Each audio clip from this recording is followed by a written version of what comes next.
Well, hello, and welcome back. And welcome back, Light. So, I'm AJ O'Neill, and we're going to continue on with the Bliss blog series. And as you can see, I've been sinking my teeth deep into information about payment gateways, but that's not what we're going to do tonight. So, let me just get all of those right out of the way. Hold on. Why do I hear myself? I think I have a window open with Twitch by accident somewhere. Ah, there it is. Good. Let's close that out. Anyway, I do have the comments open. Oh, hello. Welcome. So the chat. So feel free to do the chat. Let me just go ahead and get all these windows out of the way. I don't know. I guess I wanted to show off a little bit with all the stuff I'm looking at here. And then I think, oh my goodness, I think I only need to bring about 2 back. So what we're going to do is we're going to set up a production instance of this. I'm going to do a couple of last checks. I think there's 1 or 2 bugs I need to look at. You know, who knows? That might take 4 hours, or it might just take 5 minutes, maybe. You know. But anyway, well, I'm gonna, and so this is the one that's currently in production. The things that it's missing, we've got a link to the source code on GitHub. We don't have the GitHub sign in. And then we don't have the ability to sync between computers. So that's what we built out this. That's what we built this out for, and that's what we're going to do with it. Okay, I've got a couple of things here that I just had open from earlier that I'm going to get out of real quick. Oh my goodness. There we are. Now we're in a good place. So, but I do want to talk about the payment processors a little bit, because I've been doing a research to try to figure out how to go with a payment processor that isn't going to, well, I even though I'm not likely to do anything that's controversial enough to get payments taken away, the fact that Stripe and PayPal and Apple are all playing games, politics and favorites and, this, that, and the other. I don't want to support that. If I can, I want to support a payment processor that just abides by due process and lets people do their stupid, idiotic things and doesn't, just let the market be free.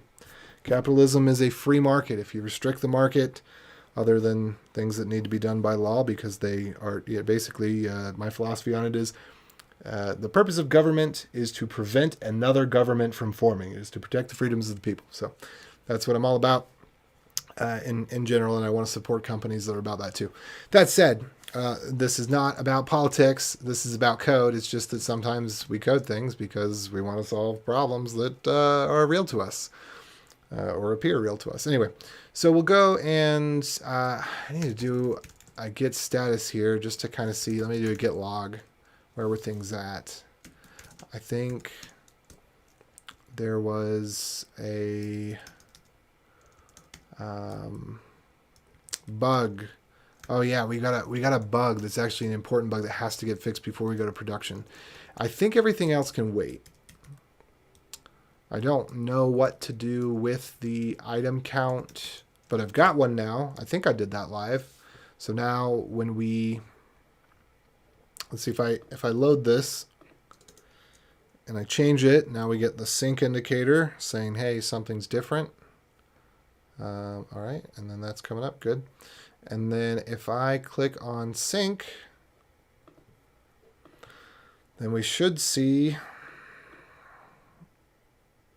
size.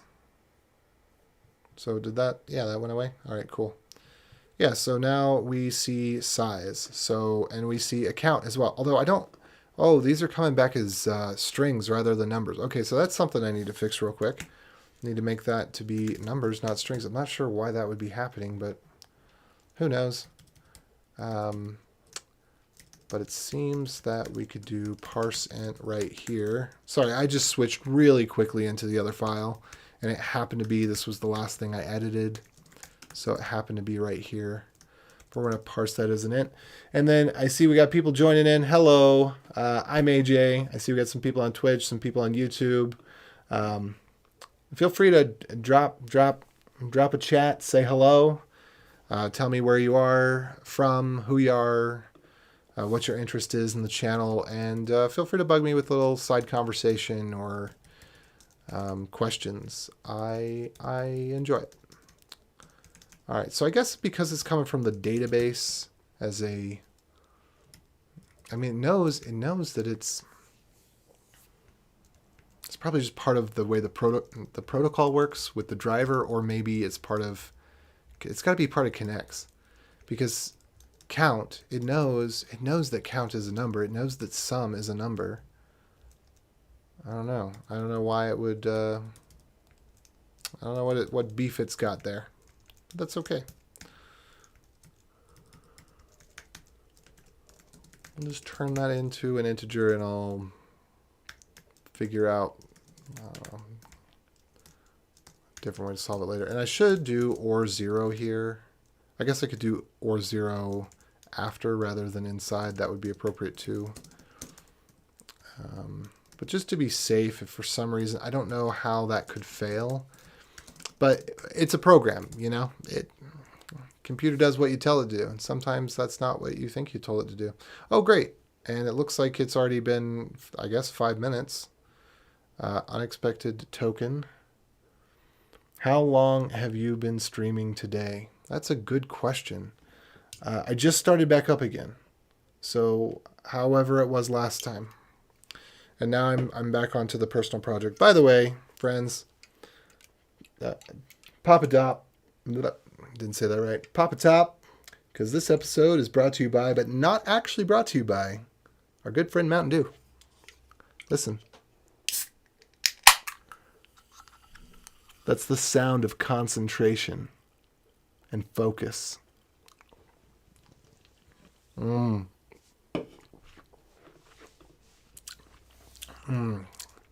that's good. Good. Okay. So what went wrong here? Oh, server error. No problem. So it may just be that it's on a 5-minute kick where it's going to try to fetch sync updates every 5 minutes. And it may be that the server was restarting as it tried to do that. Looks like the server's up. So I'm going to try this. And then let's hit sync, and then good. And it did sync, and we're getting back numbers. Excellent. Cool. So this is all good stuff. I don't know. As things get bigger, I might want to cache this information. But Ultra Half, it's nice to see you again. How's your day been? Remind me, what part of the world are you in again?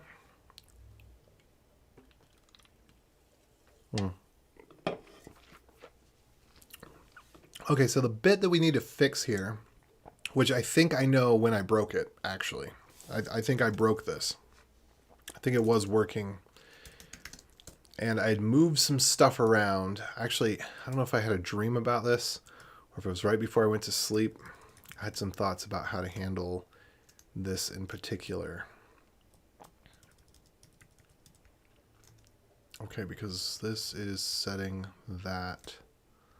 Yeah. Okay, that's the blog serialize. So I think it was post.serialize. Or I guess which goes to update, and I think update goes to underscore serialize. Is that how it goes? Yeah. Okay. So this should be to do fails to update under certain conditions.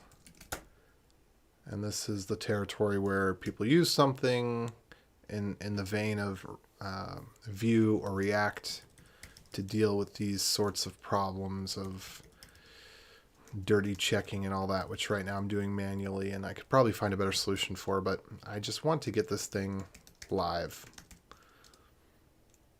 Asia. Was it Korea? Was that?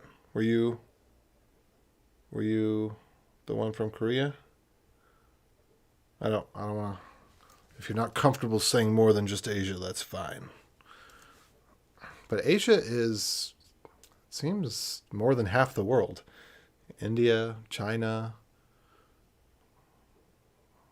Malaysia, right? Indonesia. Indonesia's Asia, right? Pakistan, Russia. Russia's technically Asia, right? Yeah. I think the Asians outnumber the rest of us. Something in the realm of 2-1.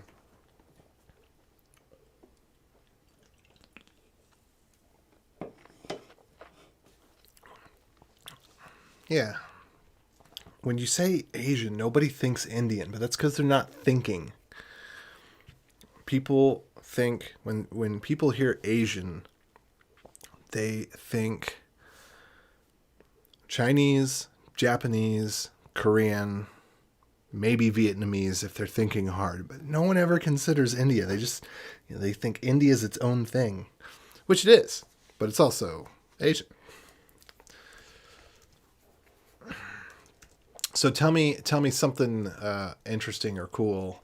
I guess you wouldn't know what's interesting or cool if you are Indian. That'd just be normal to you.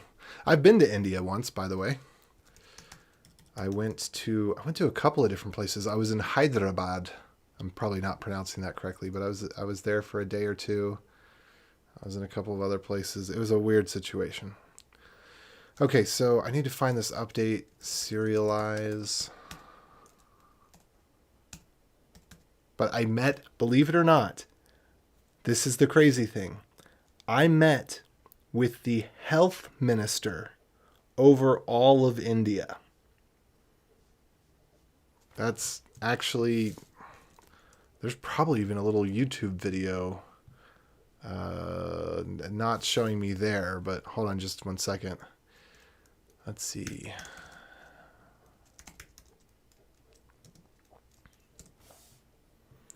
Let's see if any of this.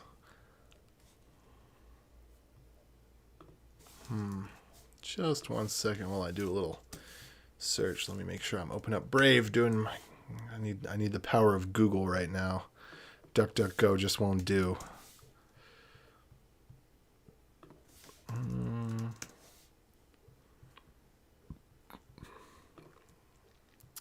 Yeah, okay. So you can. I'll send you a link to this. Well, what is Russia then? Russia's not Europe, is it?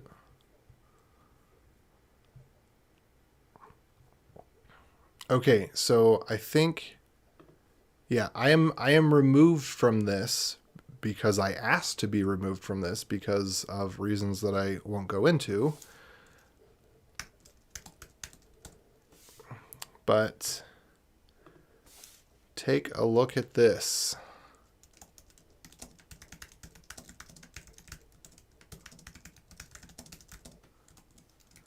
So I'm not on this page, but there's some connection on this page, and if you Google around, you can find that I'm actually the person that started this, but then things went in a weird way, and I was removed from, well, I resigned. I was both removed and resigned because reasons, but it led me on a very interesting journey. At the time, I regretted it a lot, but looking back now, I don't, because life is just life. And everything will happen. Okay, where did serialize go? Oh, I need to look at serialize equals.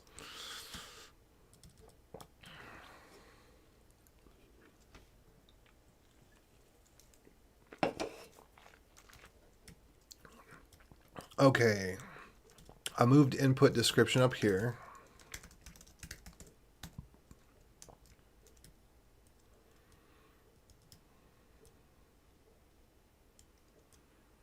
And the reason I moved it up here was some reason.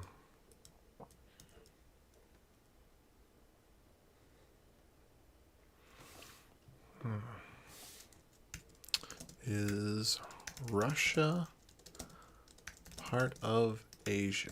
Maybe it's Eurasian.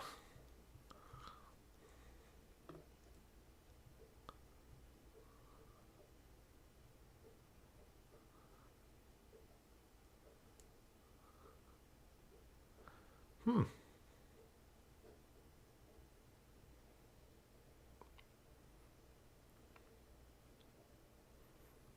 Seems that it is both.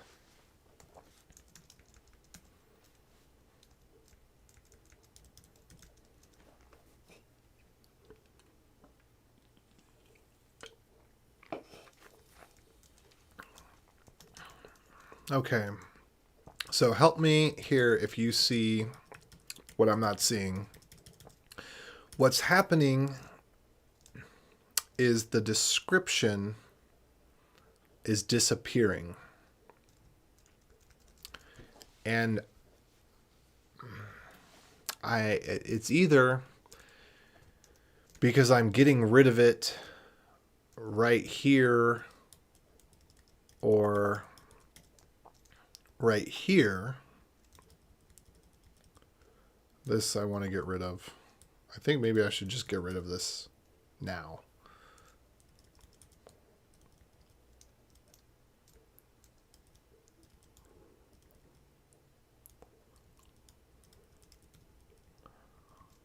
Parse description.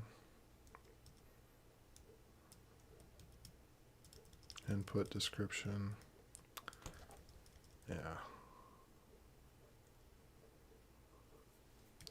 So the description, this is how this is designed, but it's broken. Is it the first line is always going to be the title. So if I get rid of this and then I come back to it, when it re-renders it, it puts the hash mark there. That's a markdown title. Bless me. Has a hash mark. Now, the description, I thought it would be decent to do something like this. This is the description. Now you can see when I'm writing it out, summary here, so this would be meta description. So the second line is going to be the meta description. Whether it has that or not, that's the meta description. Okay? So if I go load and reload, this is the description, this is the description. Now if I put this marker here, and then I load something else and reload, notice that it disappeared. And it says this is the description. And then when I type something else here, that's where it deletes it. So that's the behavior. It seems that it's parsing it, but then I think it's not putting it back in is the problem. And I think the reason it's not putting it back in is that if it stays, it's based on, I don't know what it's based on.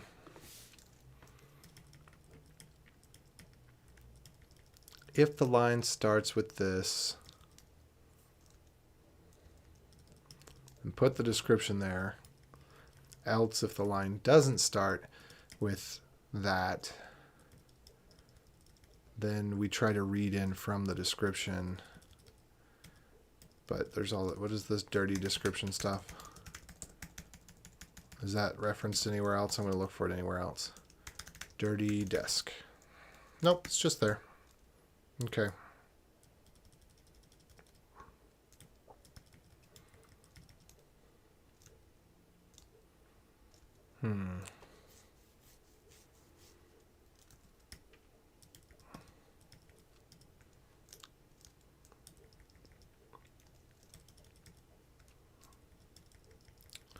So I think what I want to do is not save the description.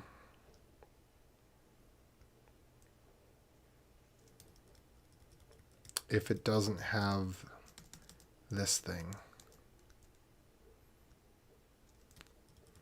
And then output the description. Where is, when it goes into the text area, not that one. When it goes into the content text area, how does it get there? So, content, I don't think it's possible for that to happen. Post.title has to exist. All right, content is going to be post.content. What is this from? Deserialize? Yeah, post.content.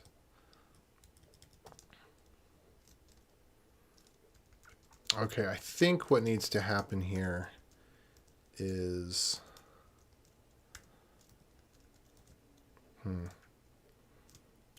This needs to be a little more nuanced.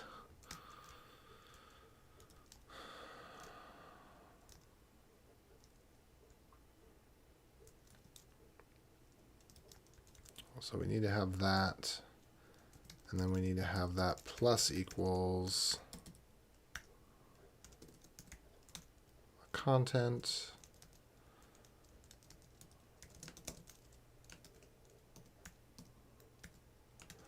Actually, I think I should just do it this way. It's gonna, post title must exist.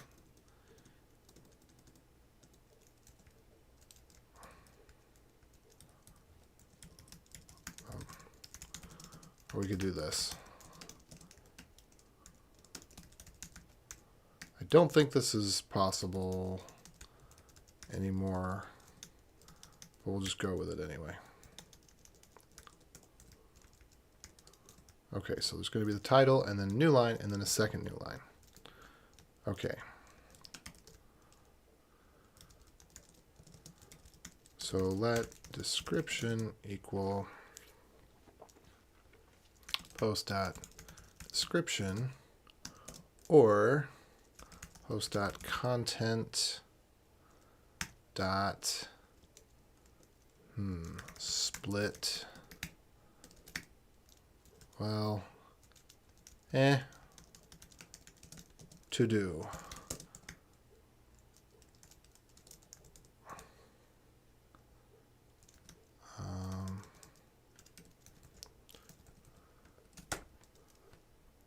So what I want to do is, if there's not a post.description, well, really, if there's not a post.title, I don't know how this could be, because when I parse it, this is based on old logic.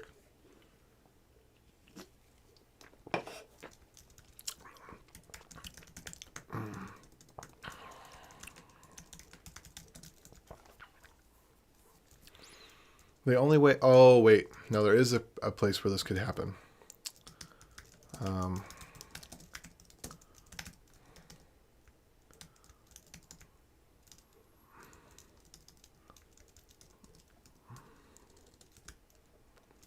Okay. Yeah.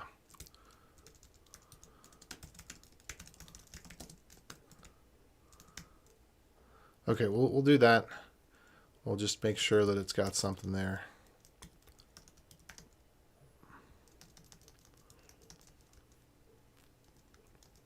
And then we'll do this. Description. And then we'll do the same thing with the content. So we'll do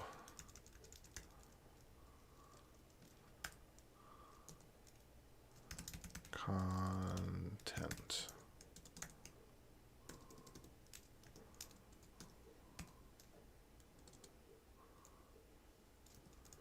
That seems all right.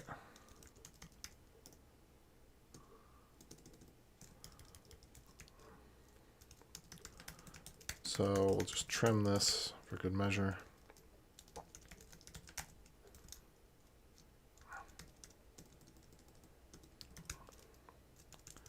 And we'll trim this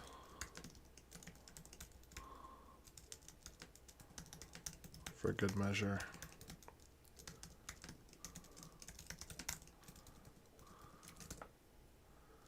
And then we'll do the same thing with content.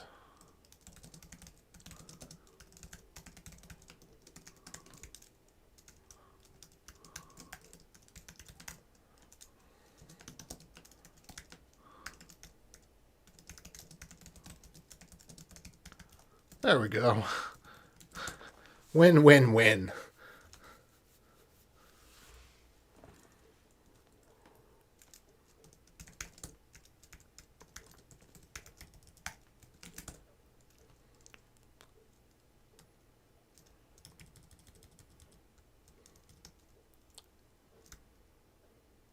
I think we just get rid of this.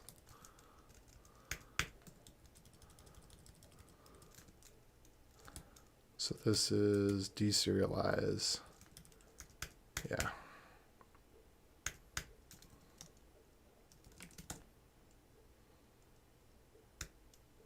I don't know if I want this anymore.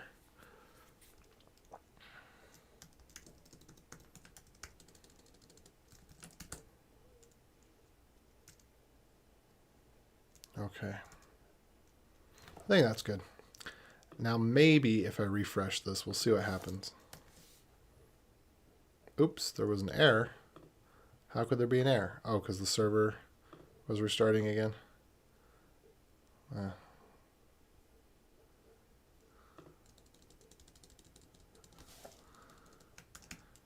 Yo, dog.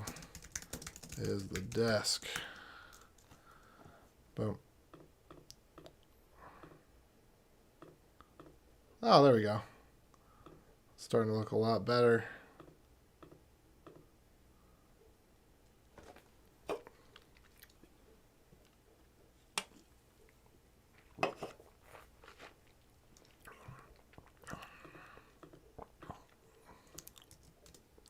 Okay, and then if I load that and load this.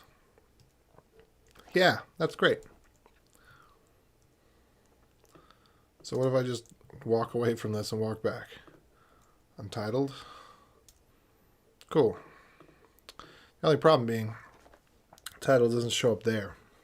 So it seems that I should have some, yeah, almost makes me want to write some getters and setters for this, but that would be too classy. I'm not really a classy guy. Not when it comes to programming anyway. I'm the anti-classy guy. I'm the duck. I'm the duck dude.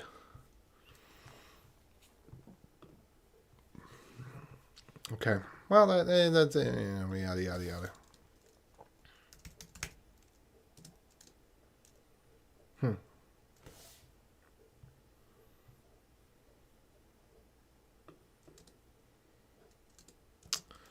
Interesting.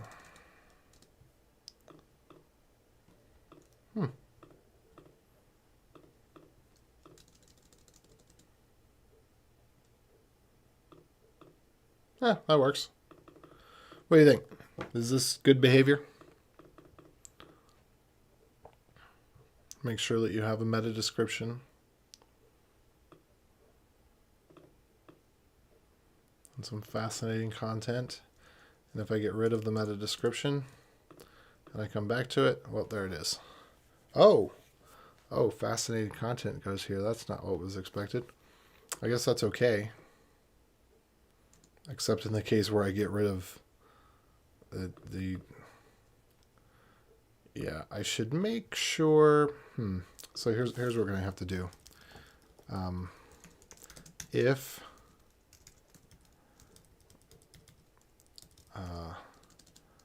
let empty content equal. Oops. Empty content. Description is equal to this. Let empty description. We're gonna do this here. This is all gonna make sense in just a second. And I might do underscore content underscore desk. So if description.trim equals empty description, then description equals empty description. There we go. Am I spelling description correctly? I have this terrible sense that I'm not. No, I've got spell check on. It'll warn me. Nope, apparently it doesn't. Well, the linter warns me, so meh. I do have spell check on, don't I? vmrc spell. Yeah, I've got spell check on. By the way, webinstall.dev/vim essentials if you want to get all the benefit of a good Vim setup without any of the discipline or responsibility.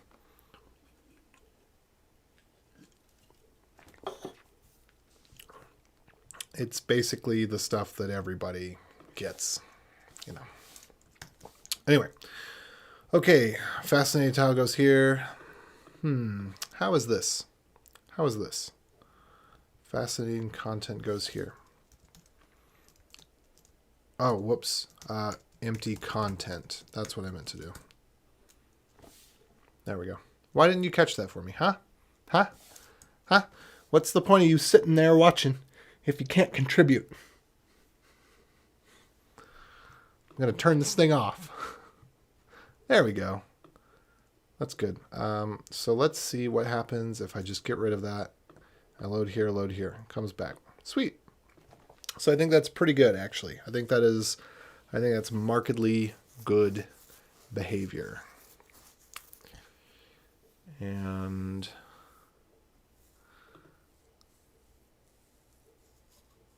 I think the other thing we want to do is to do what about when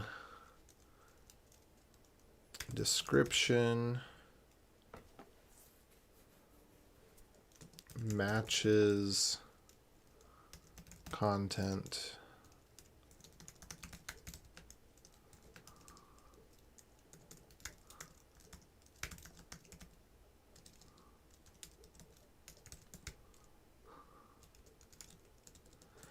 I kind of just want to shorten this to desk. Yeah, it just feels nicer, you know? Ain't nobody got time to type out the word description. We've got other things to do before we die. Right? Am I right?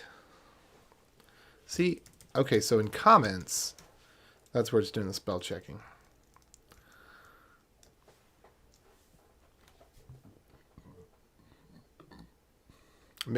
Okay, so community poll, I burp a lot because I sit down and I have a soda and it's effervescent. Should I just own it? Should I be polite and cover my mouth and excuse me? Or should I just own it and really roar it out? Because if we were hanging around and we're just friends and we're not at work, you know I'd be letting it out. Okay, well, this looks good. I consider that bug to be fixed, I think.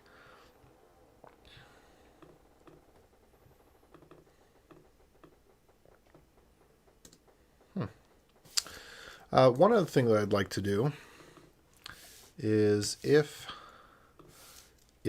that is untitled, so I guess that's here.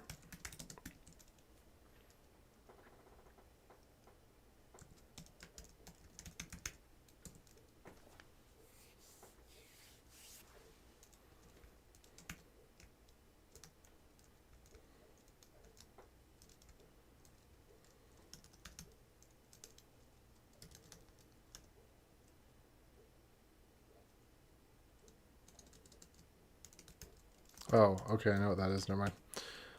Let's go here. Or untitled. Yeah, I don't like this one.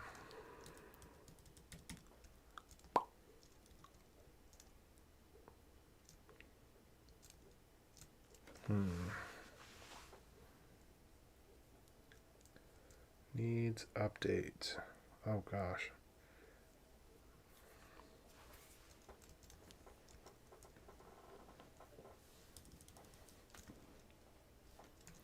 Let title equal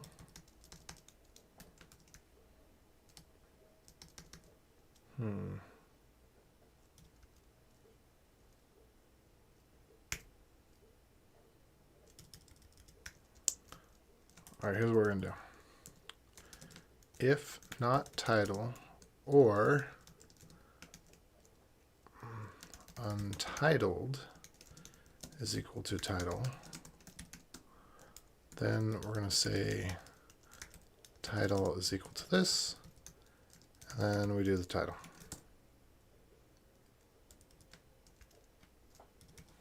I think that should fix that problem. So now, if I go back here, I should get the nice special untitled. Yay! But we shouldn't be able to have more than one untitled at a time. I guess one other thing that I would need to do is the case where the only content is, I don't know. I don't want to. Deleting all of the content is a special case.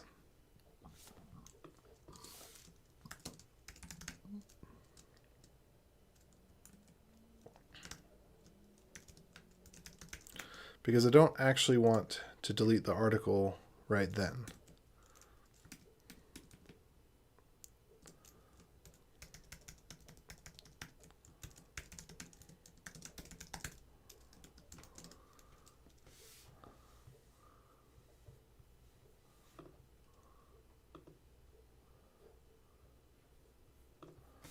All right.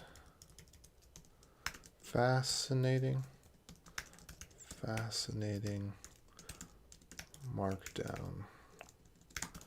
Content. Content goes here. So is what similar to a gist?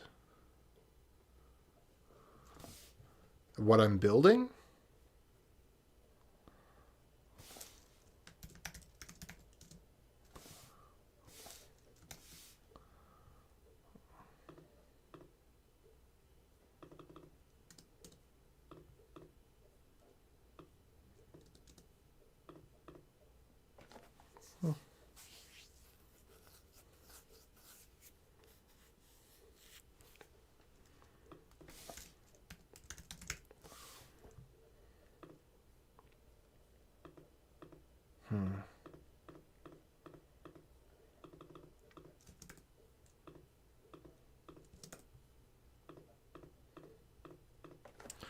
Now I need to do something at the end. I think I'm just going to leave this as is.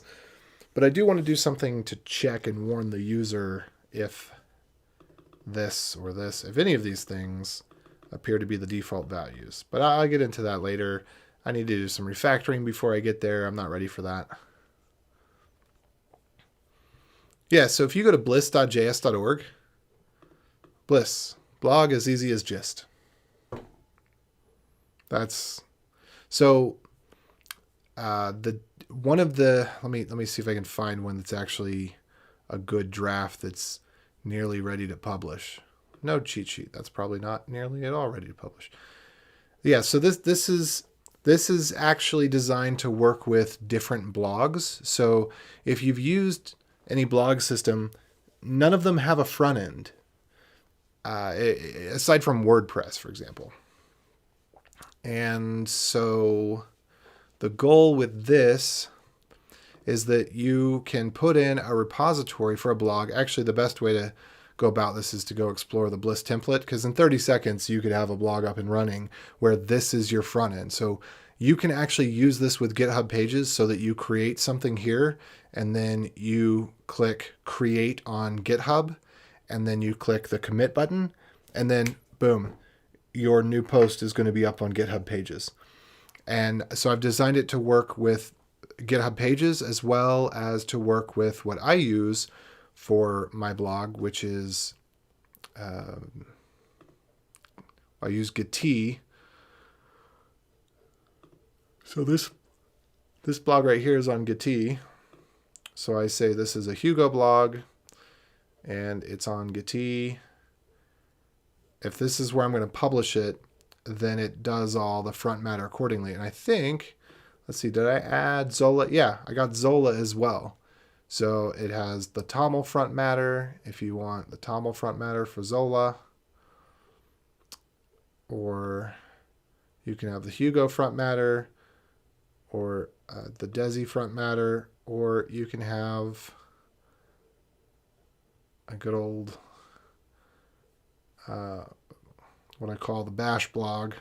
Anyway, and then you can have it hosted on Git or GitHub, and then you can select which branch. And if you create it with the template, then the first time you use bliss.js.org from your template, it'll actually fill out with all the correct information. So you can just create a new post, flippity-doo-dah, and then click create on GitHub, and then boom, you've got it.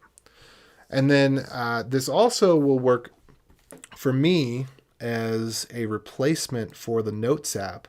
I am wanting at some point to get away from Apple. They're so restrictive. I don't know how to actually get to my data. I do know how to get the messages and photos. You have to sync it to your computer, and then there's a directory where there's a database. I think it's SQLite, or if it's not SQLite, maybe it's just a file structure. But anyway, there's programs that can read that database. But that's a tangent. But I didn't start this out with the idea of replacing Notes app, but once I implemented the encrypted stuff, I realized that I can replace Notes app, because sometimes what I want to be able to do is sync a note between two computers. And this way, since I'm using the BIP38, otherwise known as base 2048 passphrases, I don't have to send this over any connection. I don't have to copy this through email. I don't have to send it myself, because I don't trust any of these messaging services. I'm becoming a little bit paranoid, to be honest. I'm not super paranoid, but I think I have enough of a realistic view to say we need to start creating tools that allow us to communicate without going through big tech. Now, granted, I'm on a Mac OS computer, so who knows what the operating system is doing, but I believe that the Brave browser is sandboxed well enough that Mac OS, other than the fact that it has access to the RAM that Brave is running in, probably doesn't have access. Well, and when I select this, it can go into the copy buffer. So, anyway, all these things break down at some point. There is no true perfect security, but without having this go through any sort of network protocol, since it's words, I can just type it in on my other computer. The server that I've got here, it doesn't see the information in plain text. It's encrypted. The server can't decrypt it. So anyway, it just kind of gives me a way.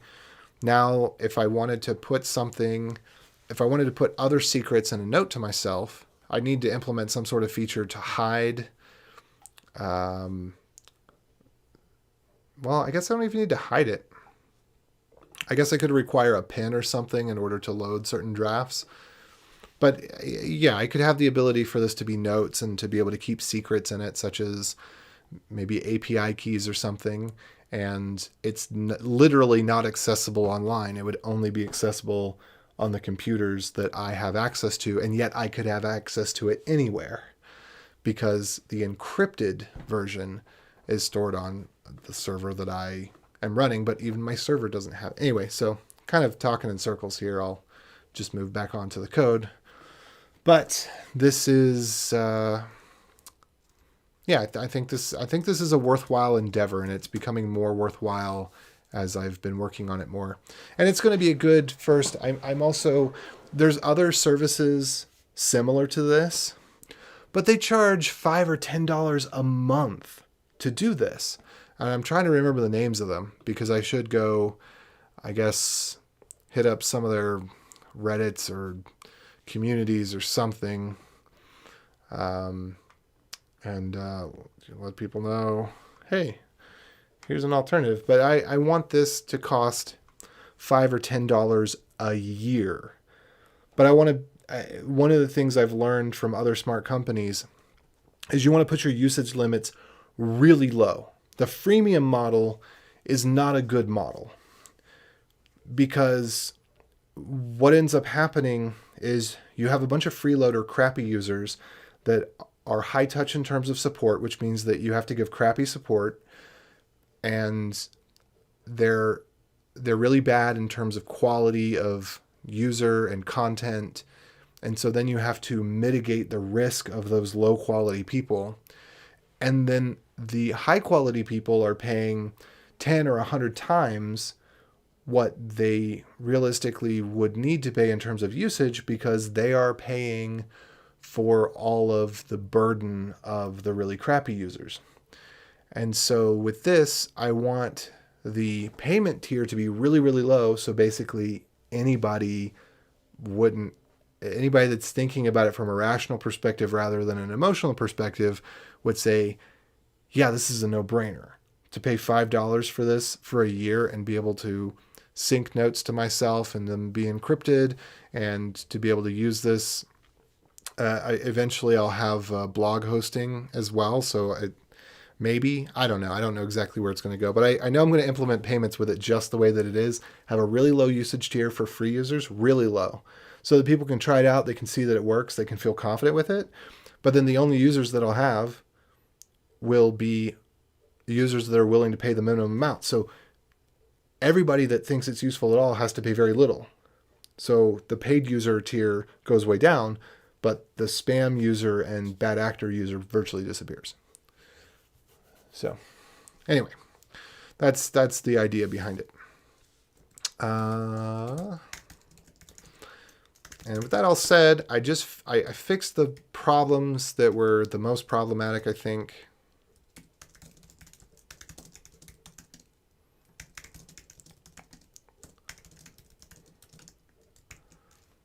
Okay, bug fix.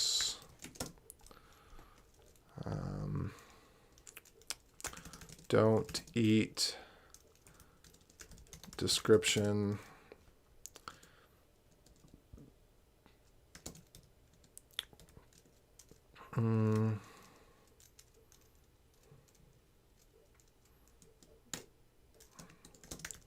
Give good templates. Whatever. Okay. So I think with that, there's probably still some little things. But the next thing that I want to do is just take some time to refactor. I think in terms of features, I'm there. I do want to add under settings. What we're going to add is, I think I'm going to add the payment processing before I even add the ability to manage the blogs. And the reason for that is I think I might be the one of 5 people that are using bliss.js.org. But if that's the case, then I'm probably the only one that's managing multiple blogs. But that's one of the things that I like about this tool, is that I do have different blogs that I post to for different purposes, and I can just manage all of my thoughts and then pick the one I want to post to at will. So that will go in there, but I think I'm going to add the payments and then have some sort of thing like this. I guess in settings, what I should show is I should show usage, and maybe I'll add that real quick. That seems like that should be easy.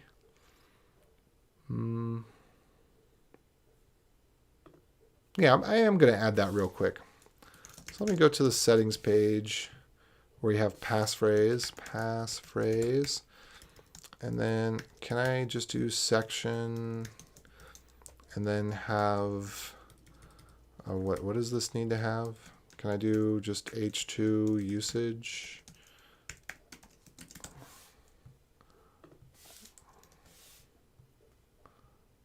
Okay.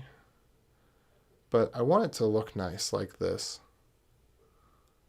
Let me go to mvp.css. By the way, a commit that I made it in. Let's see if it looks like it didn't get deployed yet. So the hover is there, but the click isn't there yet. So I don't think what I got in. I made it so that when you click on the button, oops, there's actually, hold on, let me see here. Oh, Do I not have it on this one?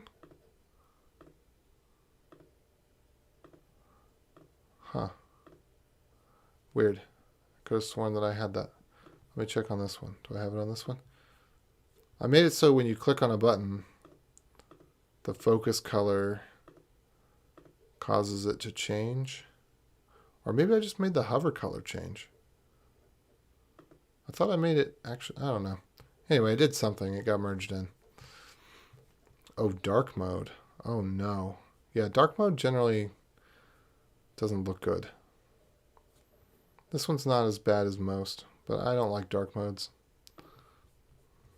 The reason, by the way, do you know the reason that we're having this push to dark mode all of a sudden? Because it's not as though we didn't know for the past 20 years that dark colors are easier on the eye. As we switch over to the OLED technology and the pixels are not backlit by either compact fluorescent nor LED, as the pixels are individually lit, the default transistor state is to allow light to pass through, whereas no, the default transistor state before was to allow light to pass through because of the brightness of the background. I might be saying this wrong. But with the new OLED technology, the default transistor state is inverted from what it was before. And so using less light is actually more energy efficient. So you'll have a longer laptop battery life if your screen is dark. Whereas before, you would actually have a longer laptop battery life if your screen were brighter, because the backlit element of the display had to be entirely lit the entire time, whether your screen was dark or light. The brightness, lower brightness, you'd get better results, but the colors on the screen, you get better results if the color were brighter. But the new technology is inverted. So if you turn the brightness down, you get energy savings, but you also get energy savings if the colors are darker. And that's why we're having this switch, is that the hardware is now at a point where Apple wants the battery to last longer, and so they're pushing for the dark mode stuff. Kind of a weird twist of fate, but it's economically motivated. Anyway, what was I looking for here? I wanted a form. Maybe I want a table. This little tiny table actually could work pretty well. I don't quite like it though. You know, I think a form would be better. And then just use disabled inputs. And could we do them side by side? Let me see. What have I got over here? Do we have any side by sides on the form? No, we don't. Okay. So I don't know what we should do to make this look better. But I think I am going to throw it in a form, and we'll just see what we can do.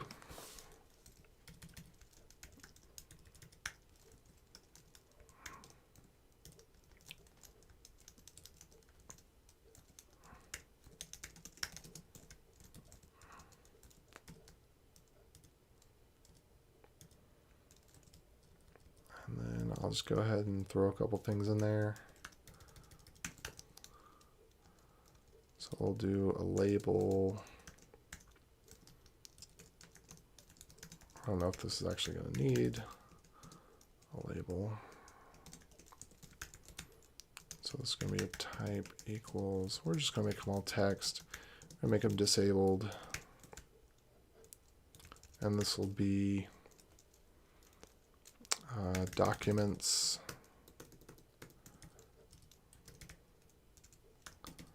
I get number of documents. That looks nicer. Number of documents, and this one will do total size in bytes.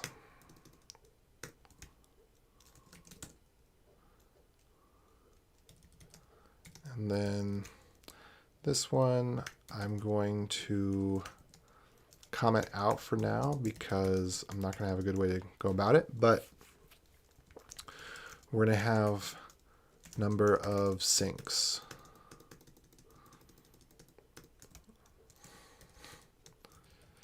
So this is either going to be number of syncs or this is going to be bandwidth. I'm not sure what it's going to be measured at.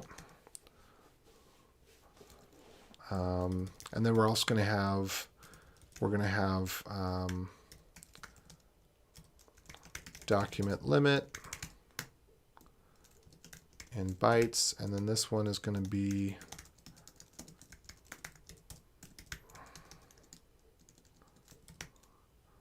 we'll say a document can be no larger than 32 kilobytes. Might want to raise that to 64, but I think that's reasonable. And then number of documents will be whatever it is. And then total size. This will be encrypted size, actually.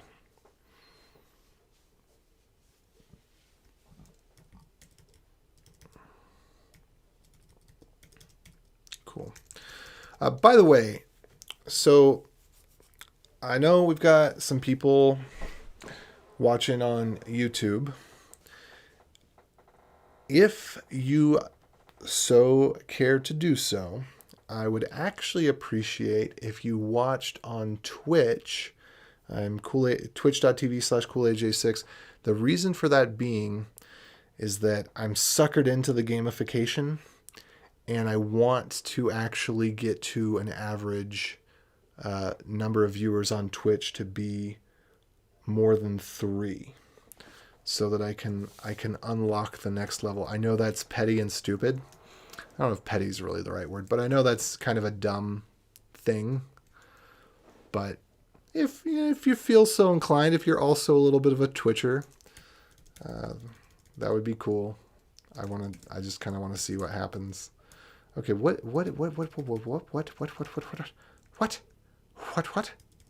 is all this? How did this happen? Oh, yeah. Yeah, see how that happened. It's just interpreting the I wrong. It's because of prettier.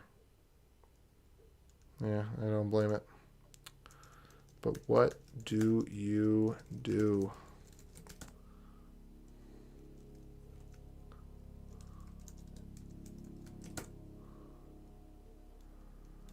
That's so weird.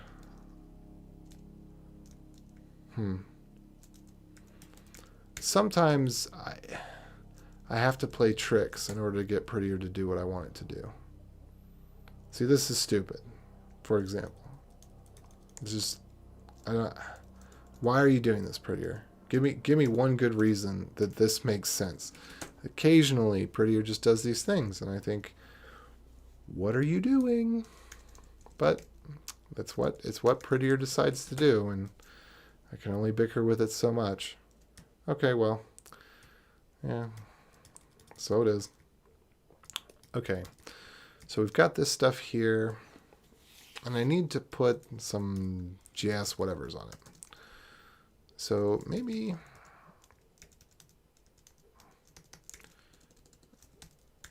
stats, what did I just call this just a second ago? Sync usage, stats, and usage tier.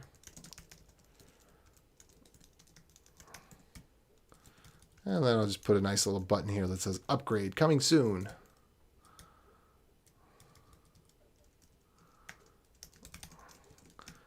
I talk about this all the time, but remember, always put labels around your inputs. Never use for. For is a very exceptional case. You should not be using IDs, period, because it pollutes the global namespace and myriad of reasons. IDs are bad. Use query selector, document.query selector, and always wrap your inputs in for. So if I do input type button, is that... Oh, sorry, always wrap your inputs in label, because then you have control over the target size of the input. Do I have an input type equals button? Input type. Or maybe it's input type submit. I think we do have input type equals button. Oh, my 1990s button. Uh,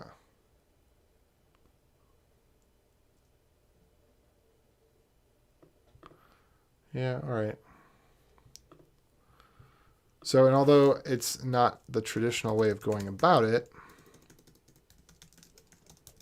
you can put labels around buttons as well, and then you get control over their target size. Fitts law, people. Fitts law. And then this is going to be disabled. So I actually don't want this clickable. So I think I do want this to be input type equals button because I want it to appear as a button, but I want it to be disabled. But I also want the styling to work. Maybe this will work. We'll see. Okay, let's just refresh and see what it looks like.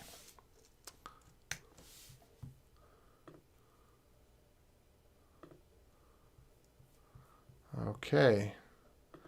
This looks terrible. Great.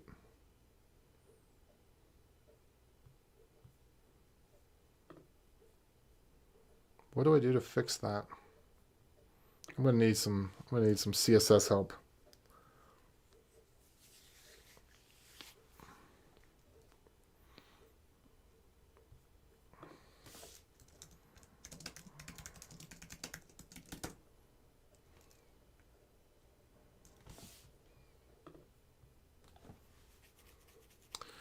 Yeah. Yeah. Let's see if this works and makes sense. No, that does not work or make sense. I don't know. Right, how does it work over on this side? What kind of sites can you build? MVP CSS. So there's a header. It's a section header. And we've got a form, and the form can have a header. Maybe I should just put this in the header in the form. Let's see what happens if I do that.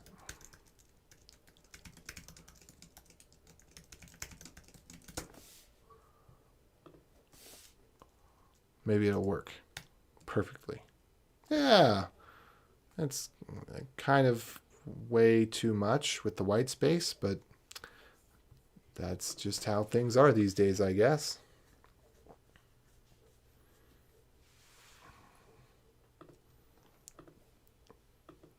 Overkill with white space. Okay.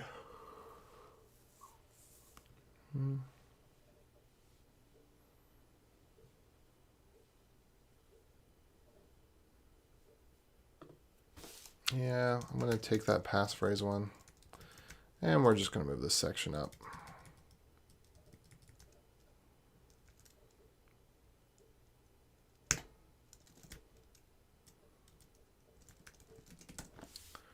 There we are.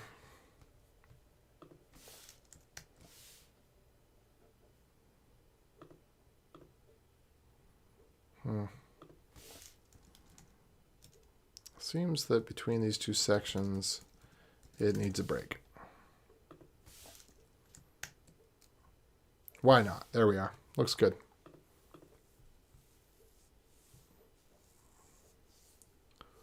All right, number of documents. And so this...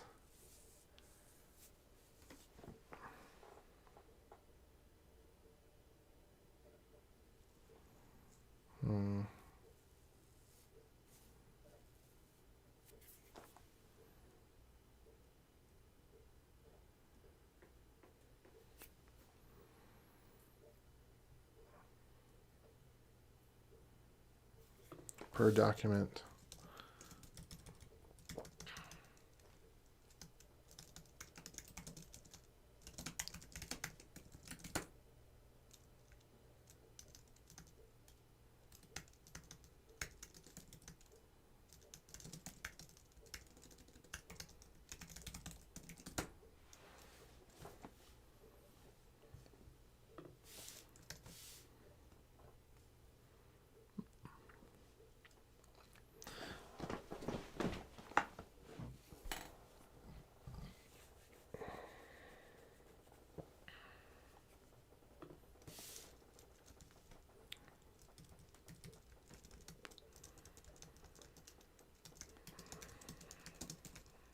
All right, how much should this be? 5 megabytes.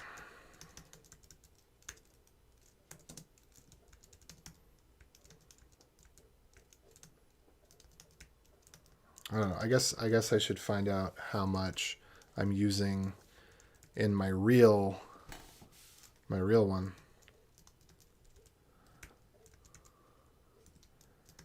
And then I should base it off of that. But I should be in the paid tier for this. I actually am going to pay myself when I get the payment processing done. I'm going to buy this.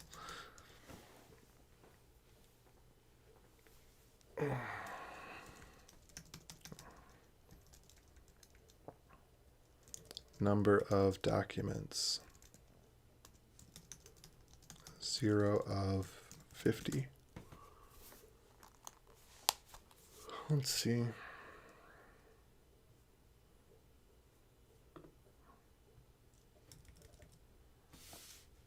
Let's see. Averaging.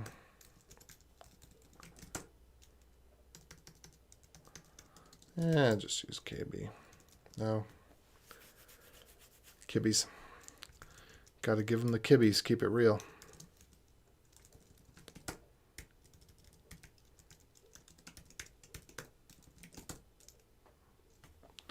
Want to be clear that it's kilobytes, not kilobits. Whatever. It doesn't matter.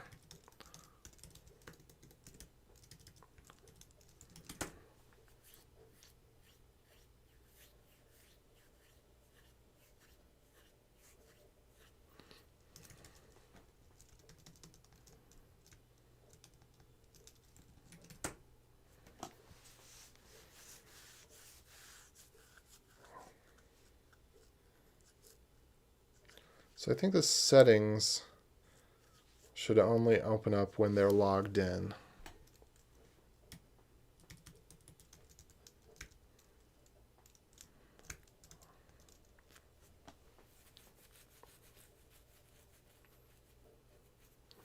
And then can I put subtext under things with this? We've got company name, placeholder. Do we have a small?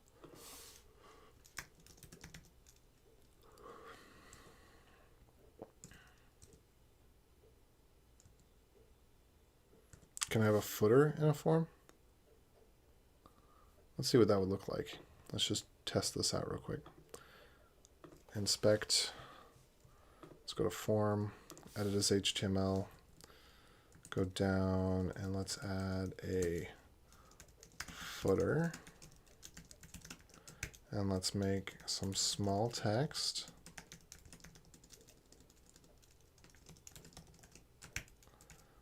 And then go pro and get up to 1,000 syncs per month, up to 100 megabytes of storage, and 1,000 syncs per month.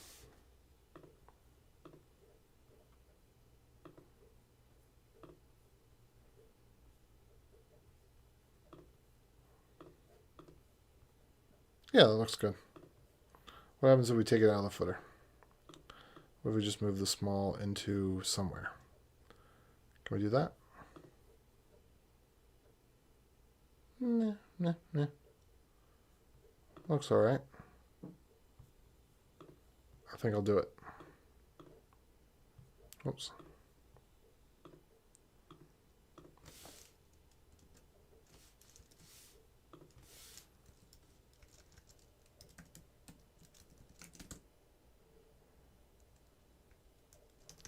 And I actually don't want that to be inside the label because I don't want that area to be clickable for the button. It does pertain to the button, but I don't want it to be too tied to the button.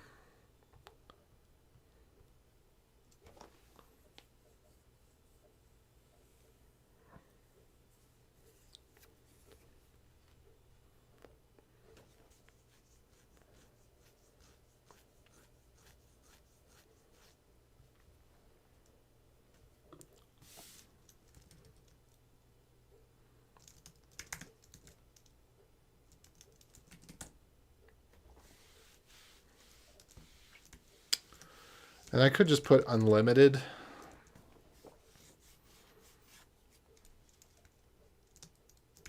Yeah, then this would need a table to show, you know, this is the tier for this, and this is the tier for that, which would probably work just fine.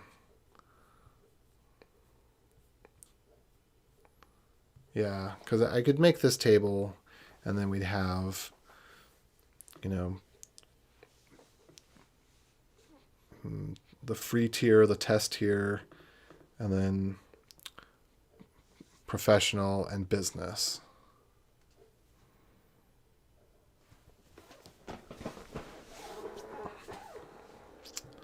Interesting.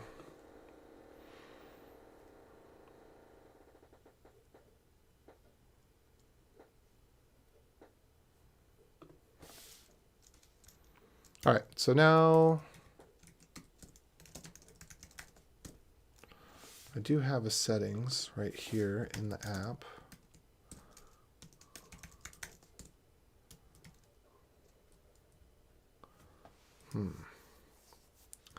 But how am I going to get the information? Okay. Let's do set usage.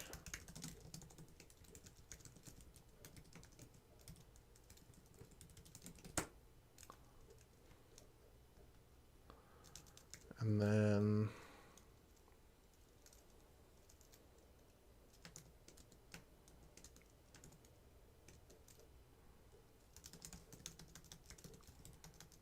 I need to go give these things something to hold on to.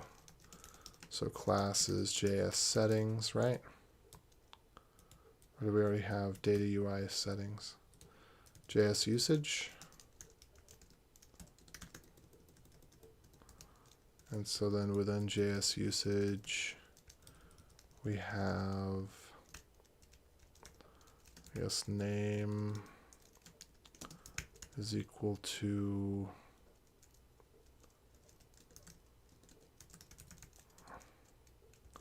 documents.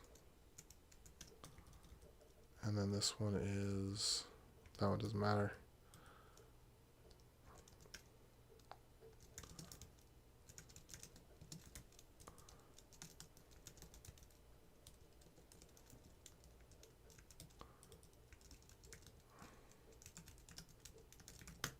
This one's total size.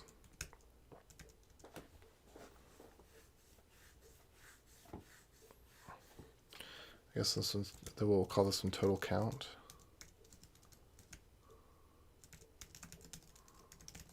There we go. That seems to make sense. So we got JS usage and total count, total size. So then we can do JS usage. This is not jQuery, by the way. This is just an alias to document.querySelector.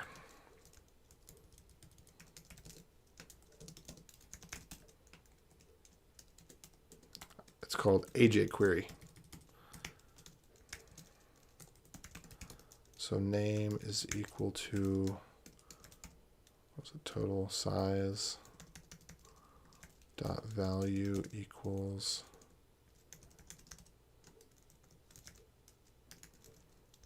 here's what we're going to do. Dot star of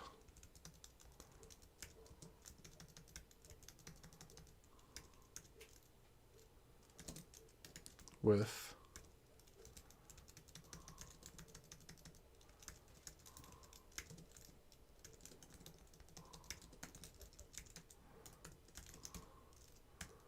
usage dot total size.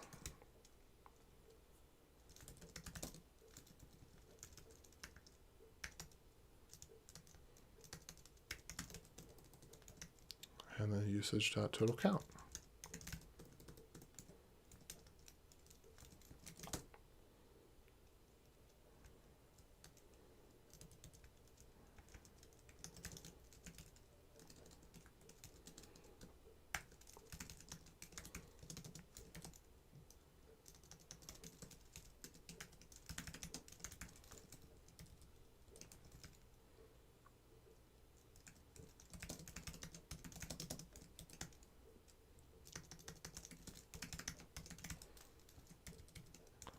There we go.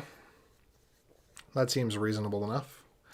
And then I need to go make use of that every time I do a sync and I get back. Let's see, do we have settings in here? We do, right? Let settings equals window dot settings.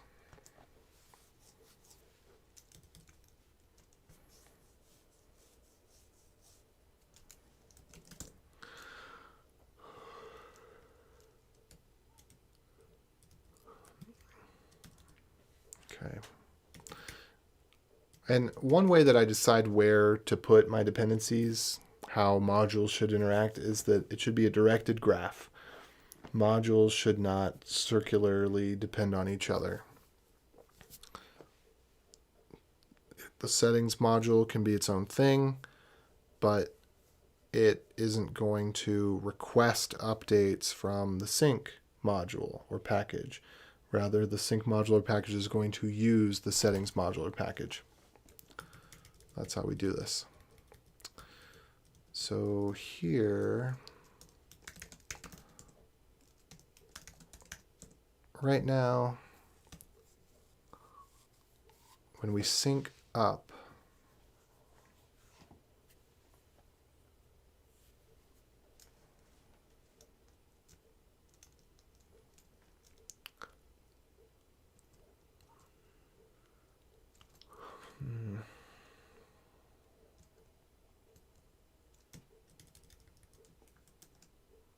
at the end of it all,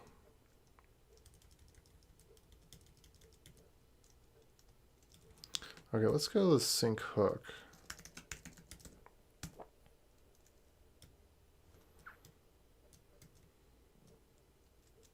Actually, what I want is doc update. Where's doc update used? Just in one place, which is in sync post.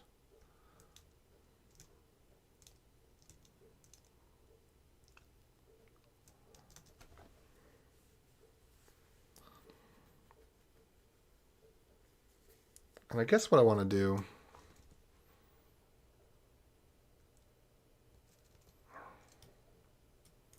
is with each doc update, let's see, I'm returning the body there.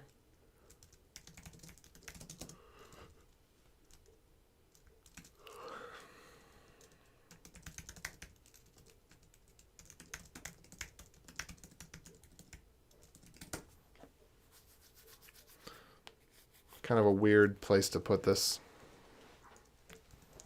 but whatever.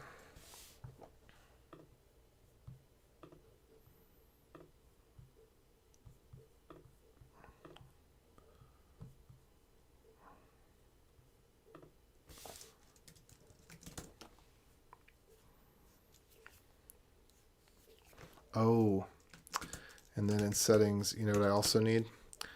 I need a handy dandy, and this is something that I do need to put in my JavaScript cheat sheet. Let me see if I can remember where it was I was gonna. No, I don't remember where it was. This is a function I've written a couple of times, which is why it's an ideal candidate for a cheat sheet, is converting between bytes and kilobytes and megabytes.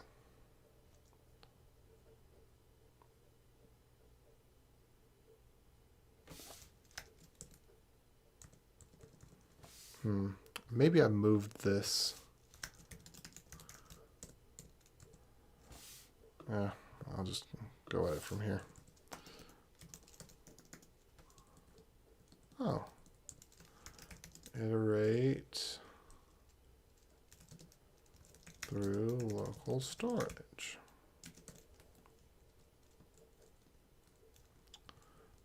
This is convert bytes to KB, MB, etc.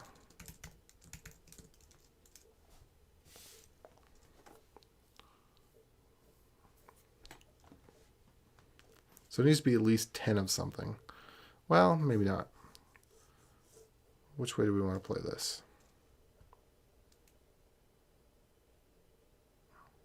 It needs to be at least one of something. So while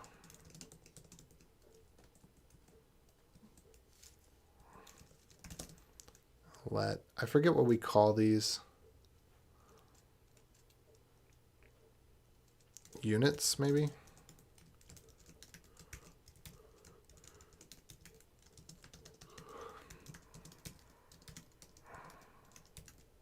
We're just going to go up to gigabyte for right now. So we're going to have a function, well, function from bytes.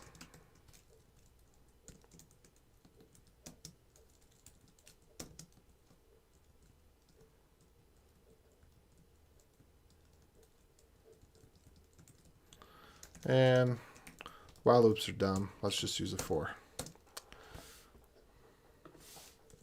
While loops introduce unnecessary complexity. And they don't necessarily simplify anything.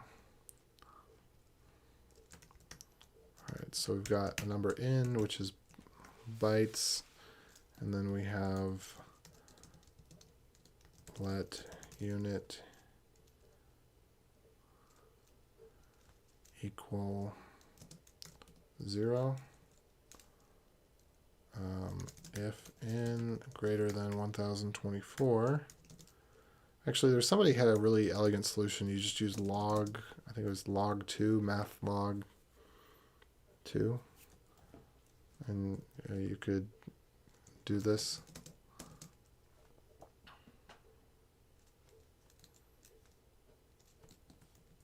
And if n less than 1024, break. And then we say n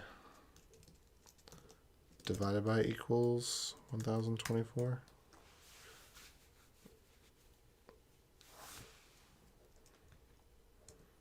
And then unit plus equals 1.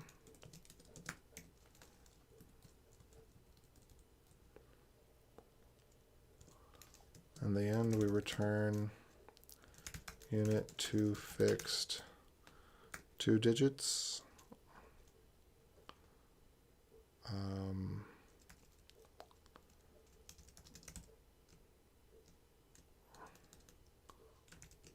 One digit, I don't know. Oh, no, n.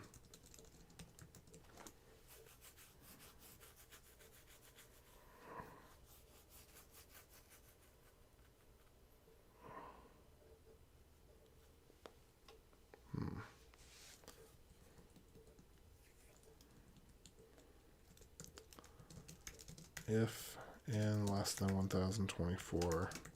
There's kind of an initial condition thing here. So return n plus b.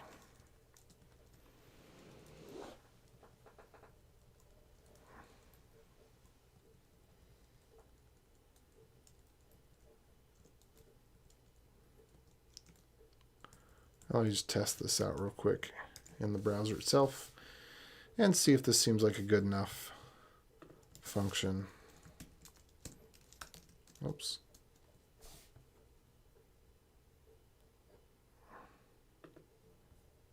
What's missing here? Oh, units, unit.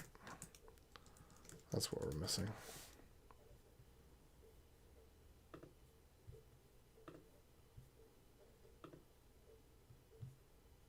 Oh, there's 3 of these now. Oh, they're multiplying.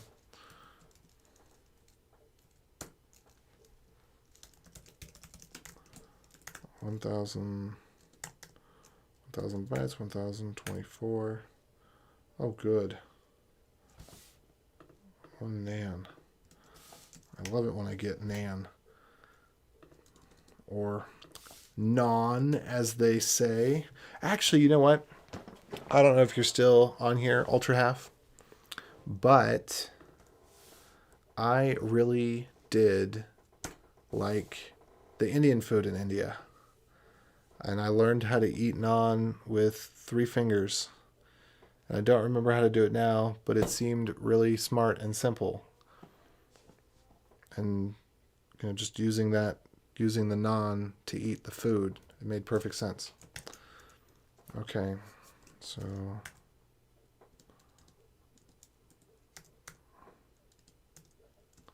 yeah, so this looks pretty good.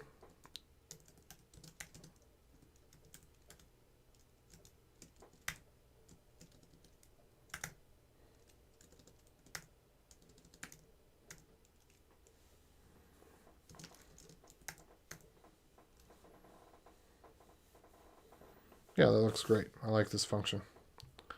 It's a good function.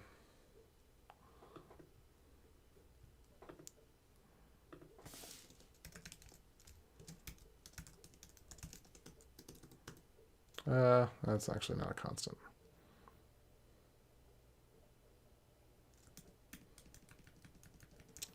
It seems like it should be able to be a constant.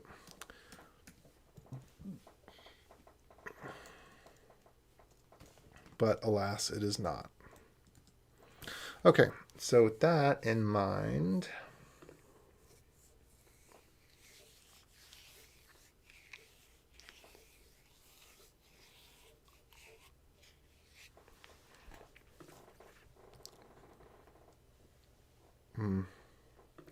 I should also have how to back up local storage, because I'm going to need to do that when this goes live.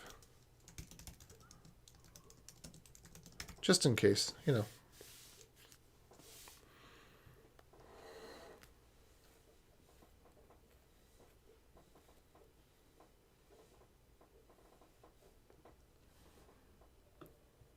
All right, so there I am.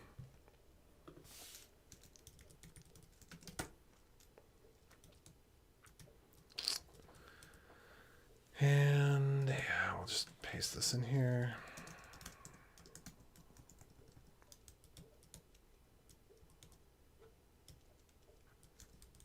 And we'll say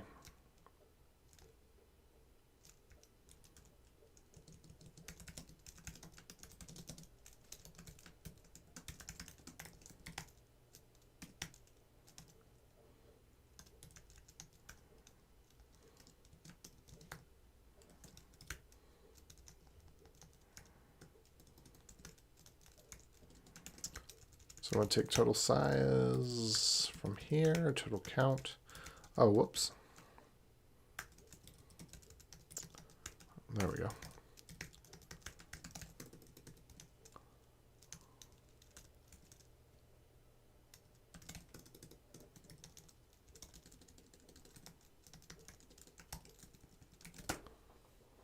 Cool.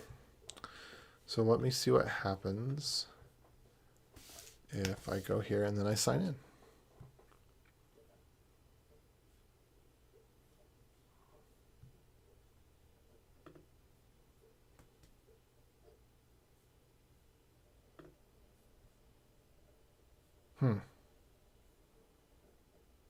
That wasn't what I expected.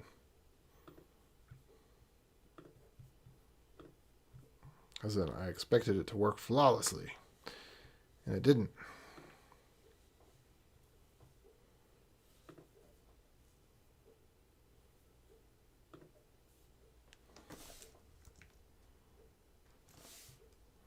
Let me make sure this is working.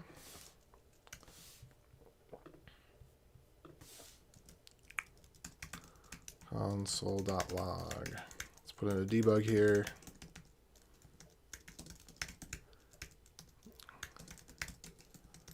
Let's put in our usage.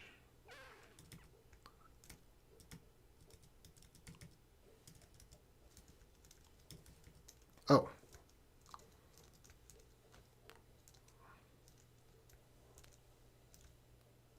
I see what's going on. I did a replace, but I did not do an assign. Perhaps if I assign the value, then we'll end up with something useful.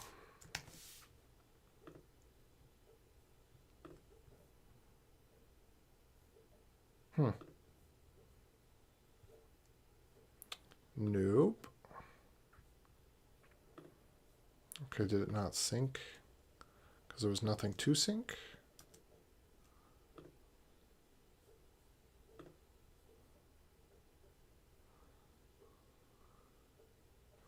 Okay, cool beans.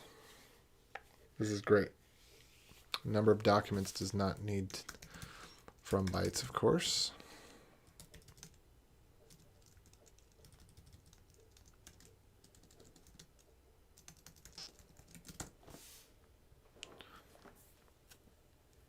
And then I think I just want to add an API to get usage as well.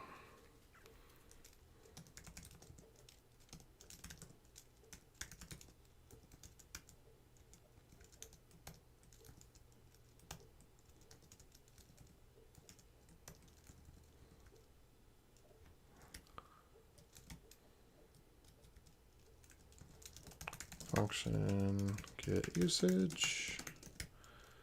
And let's just take this and do let usage equals await get usage. And this is going to need some things, I'm sure.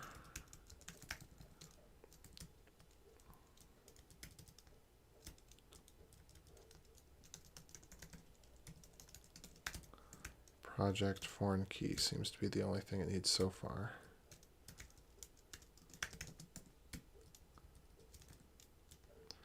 And then we'll do this part int bit here.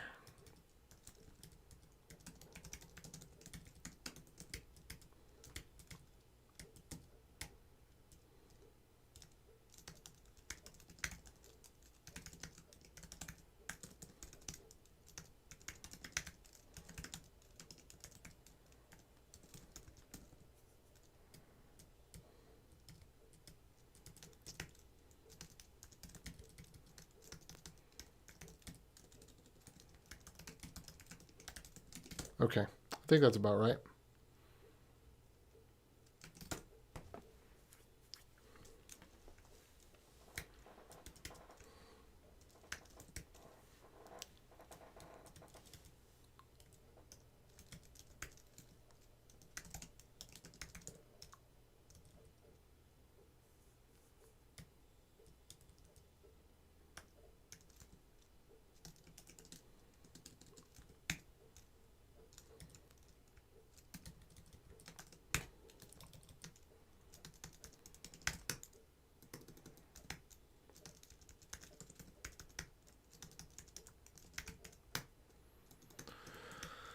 All right.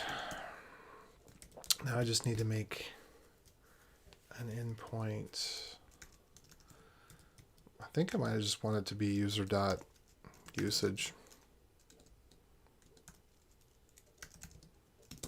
.get.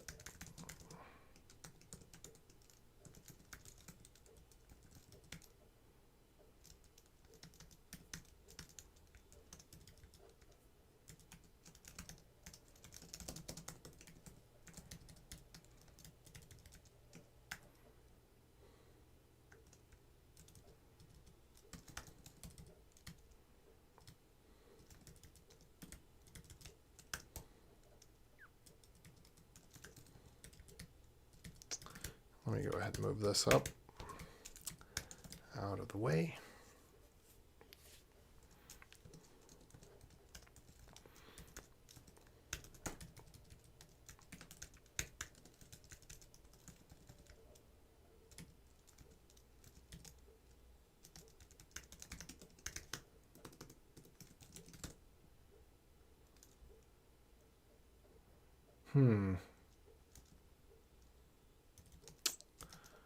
All right, this, I don't need to worry about anything. Well, this I can just return usage. That's fine.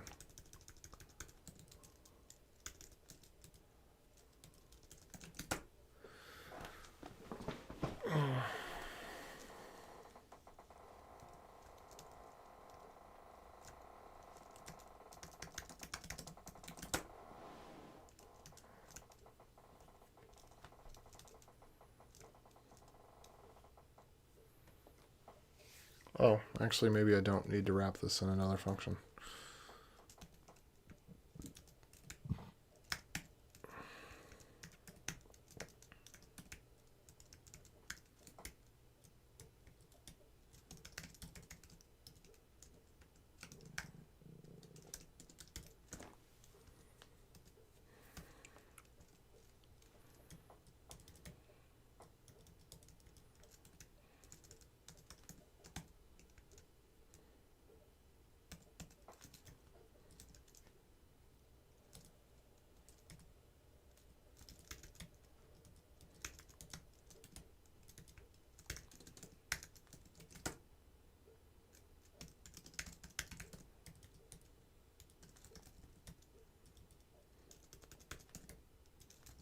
All right, I think this is it.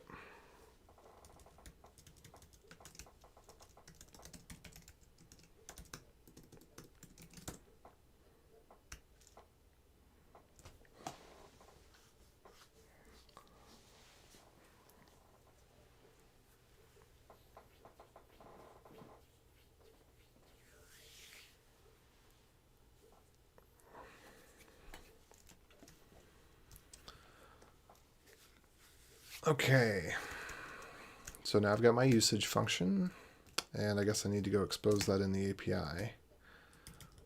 So let's go over into the API.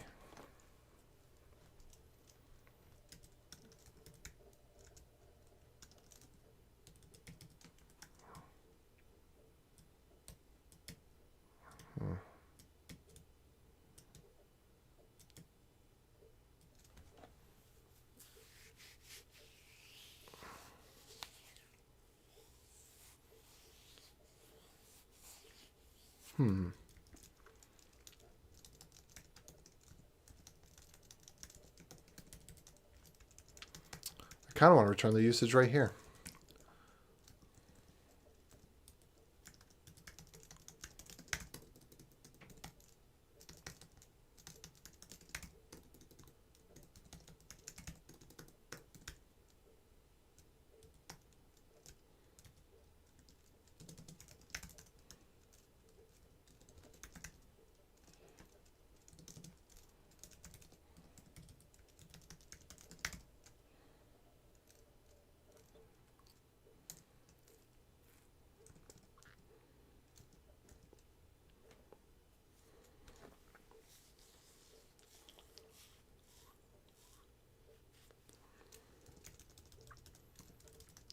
I don't know if I can.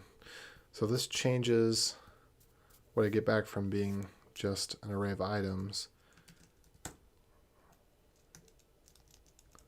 to being an object that has usage, stats, and docs. That's a fair change. But this has never been published, so it doesn't matter. I can change whatever I want to right now.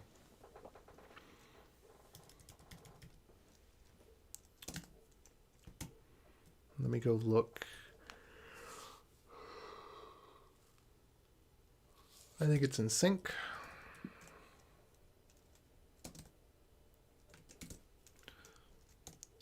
And I should look for items equals, and then this can actually be usage.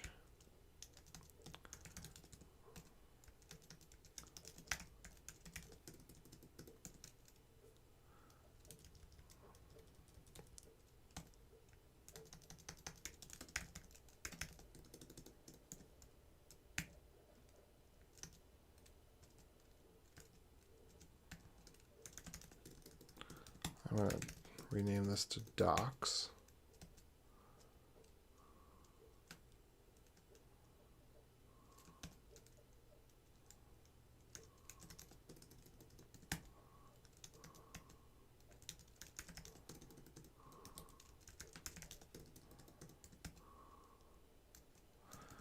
Okay.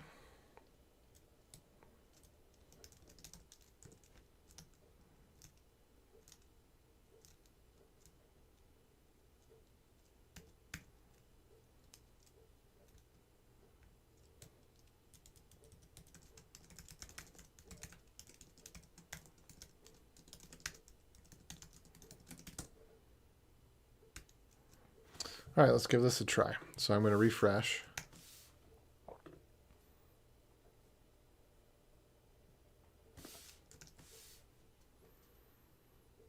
And then I guess I should restore what page the person was on when they log in. I can put that as a nit for later. But this looks right. And then I would like to go back to app. Am I doing any rendering in here? I've got init from template.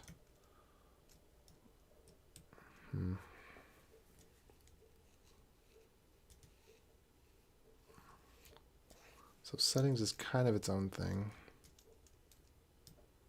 I could move that up and out, and maybe I will. I think I'm going to.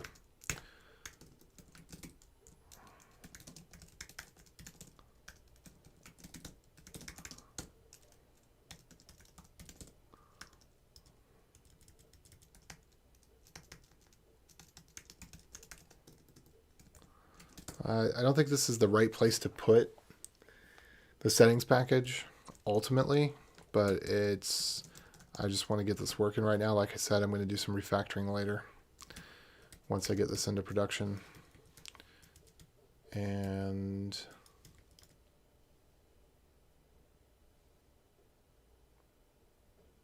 actually, let's move this down back towards app.js, because what I think I am going to do is have settings use, well,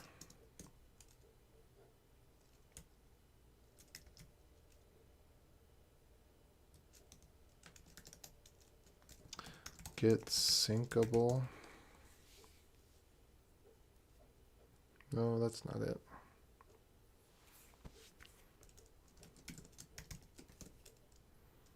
I kind of want this to self-initialize. And when it does self-initialize,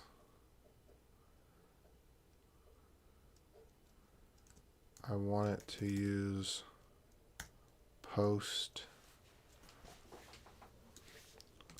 model.ids.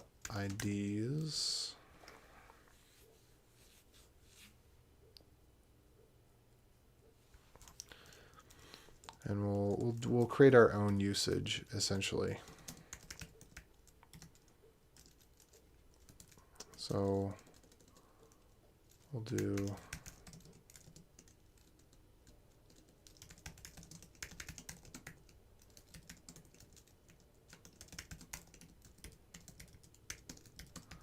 let usage is equal to an object that's going to have total count at 0 and total size at 0. We're going to go through each of the IDs, and we're going to do post model.get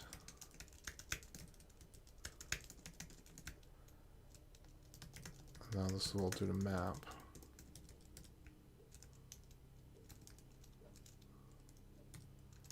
There we go. So this is what post is equal to, and then we're going to JSON.stringify post. Use new text encoder dot encode dot byte length. Ooh. Is that, do we have byte length on arrays in JavaScript? If I do new uint8 array 8 dot byte length, okay, that works. So we do.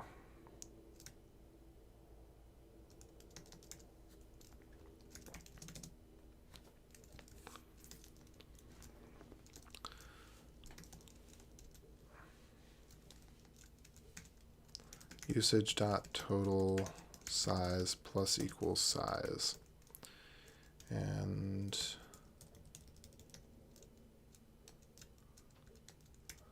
let IDs equal to this. And I guess really we just set the total count right there. It's IDs dot length.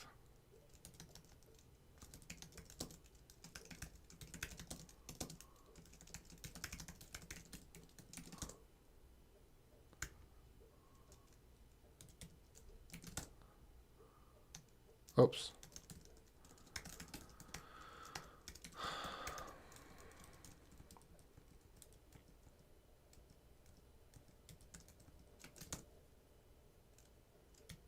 Okay, I think if we refresh on the settings page now,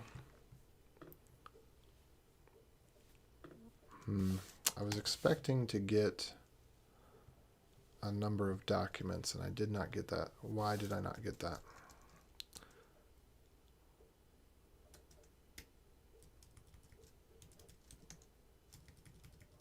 Oh, because I didn't set it at the end. Settings.set usage.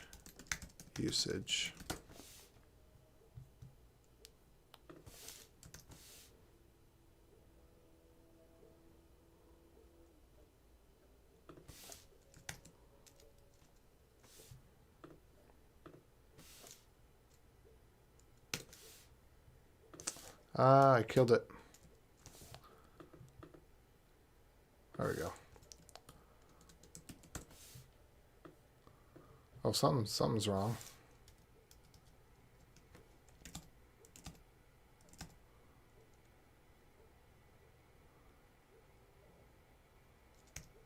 Let's just kill that entirely.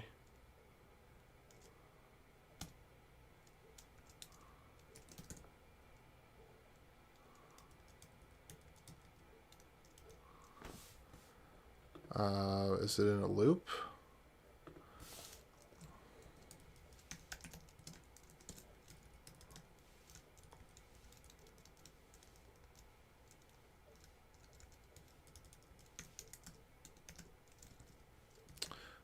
This might be.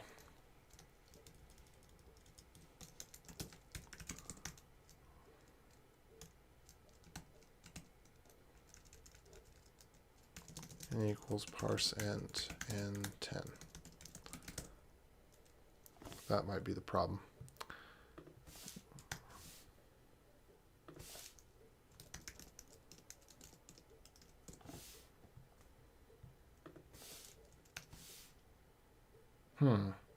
Okay, so something's really wrong. It's stuck in an infinite loop somewhere. I think that's fairly clear.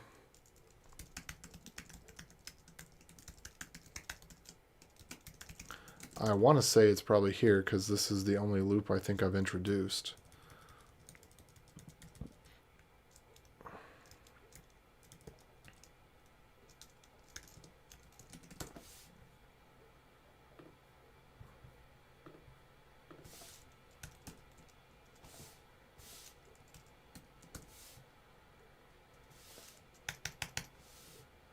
I'm a little confused. Let's just see if curl can handle this right now. And just sanity check. Let's make sure that we can fetch the website. Looks like we can.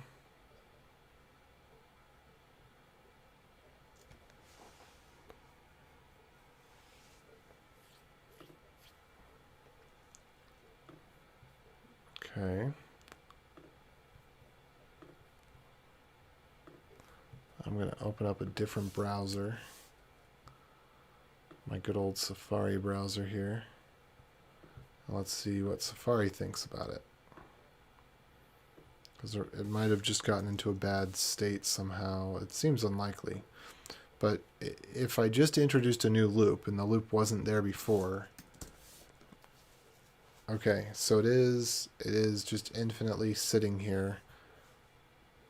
And I see from bytes undefined.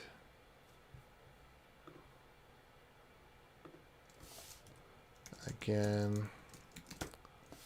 There we go. I think this is the solution.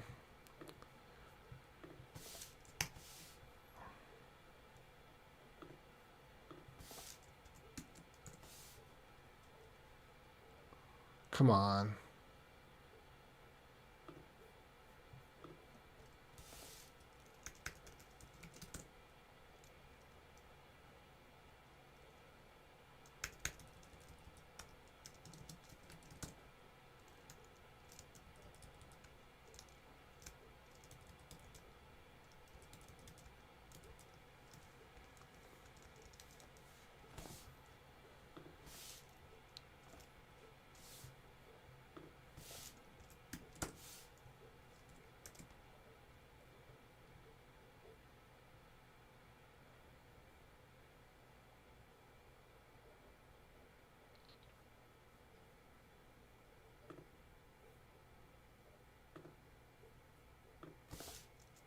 Come on.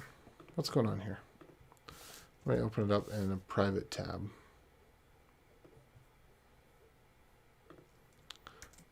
open the console here, and then load the website that way. Okay, that's working.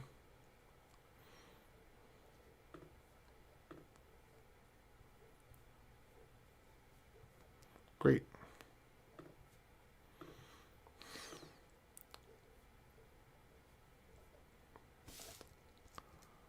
So I think if I have this open anywhere else, I should probably close it out.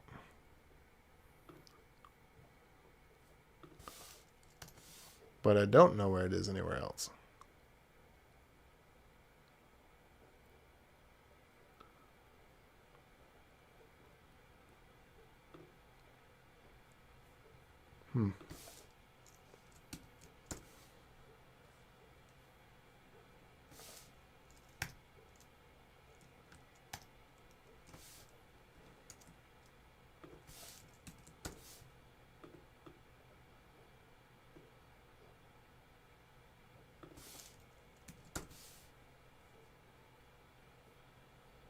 Okay, what is going on?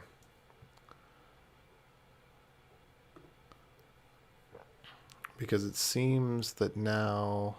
Okay, let me check and see if it's working in Safari. Because if it's not working in Safari, then I know that I didn't fix the problem that I thought that I fixed. But it seems to be working in a private tab. Oops.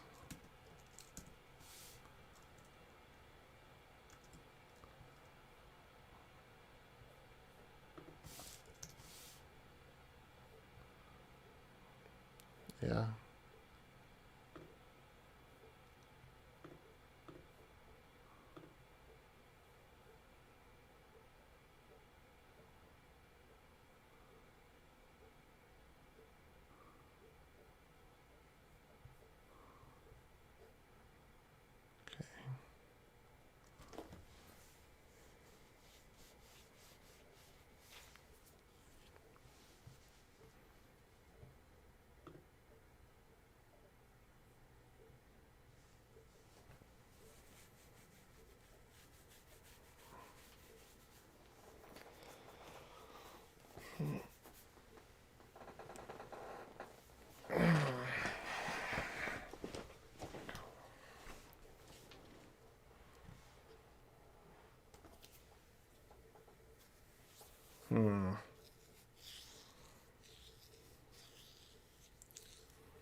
Okay, I think this is just a bug with perhaps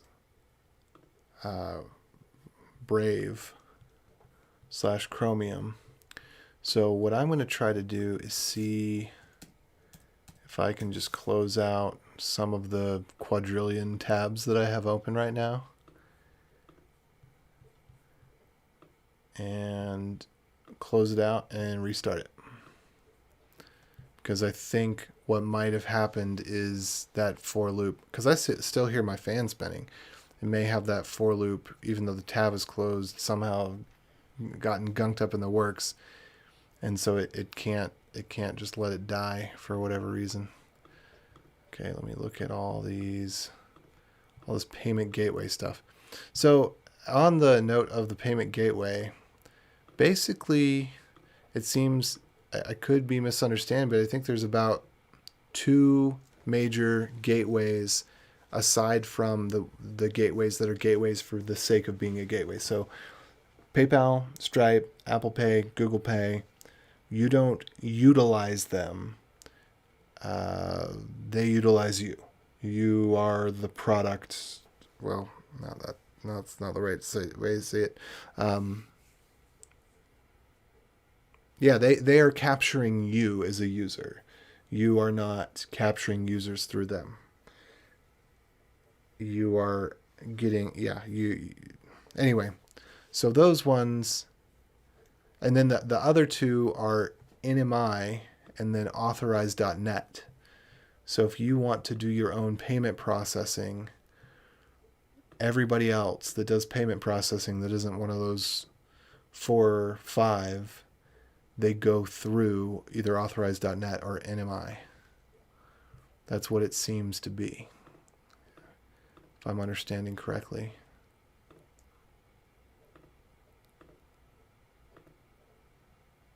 All this junk about before unload, numeric types, and Postgres. Oh, just a lot of stuff I need to close out of here.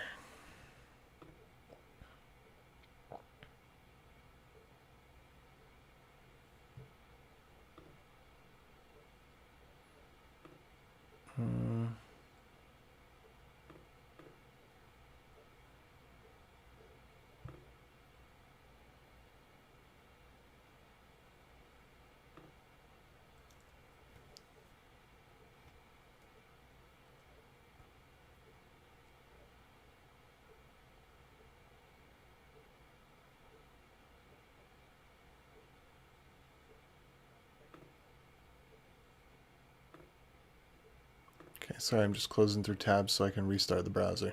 And I have a lot of tabs open because there's a lot of things that I was kind of halfway in the middle of. A lot.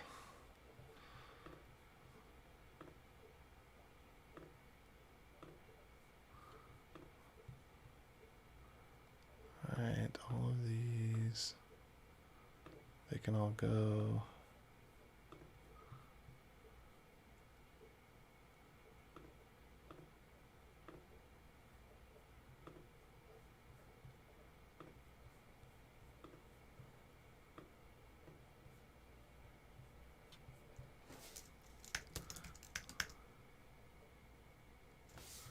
Okay, that can go, that can go. A lot of tabs I gotta close. And Windows. I don't want to have to open these back up.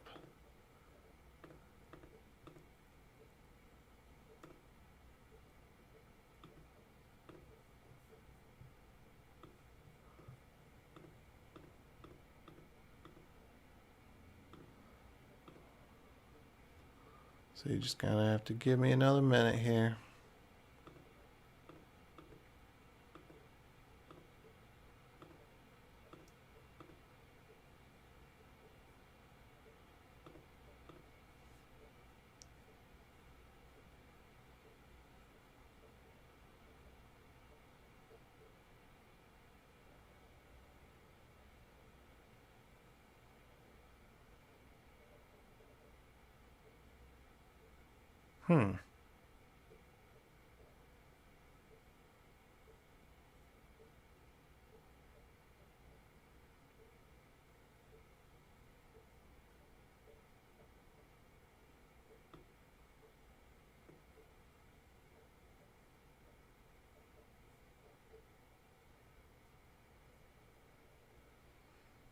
Sorry, I got distracted by something that's. I'll close out this tab, but I just.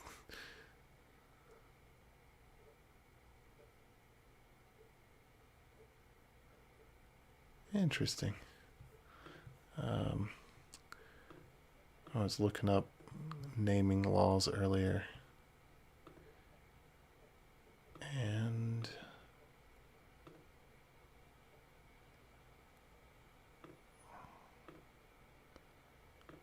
I'm just closing. Anyway, apparently you cannot have a title, an honorific title, as part of your name in some states. That's not what I wanted to do. I didn't want to give anybody an honorific title. That was just something that came up. Okay, I'm almost closed out of all these. I'm at least halfway done.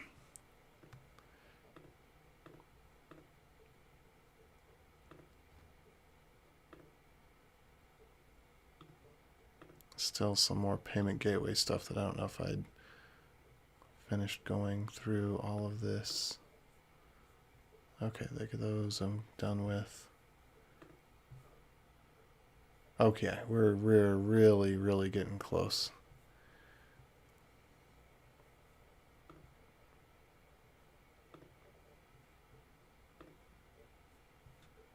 Okay, I think I'm pretty well safe to close this out at this point.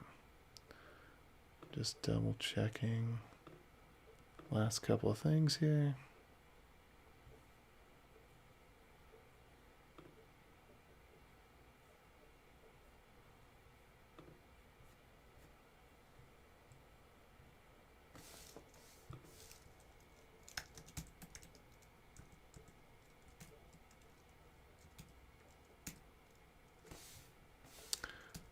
I think all of this can go to.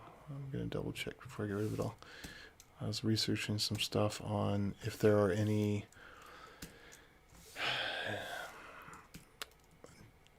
de-Apple, de-Googled phones that have a decent camera.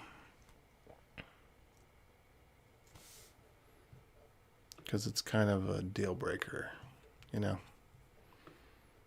Everybody needs the most awesome camera that money can buy.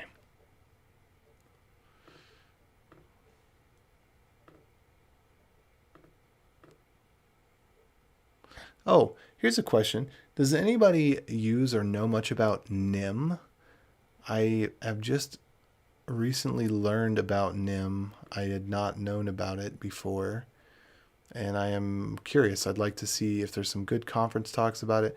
I'd also like to learn a little bit more about Haskell or Haskell. I don't know how you pronounce it.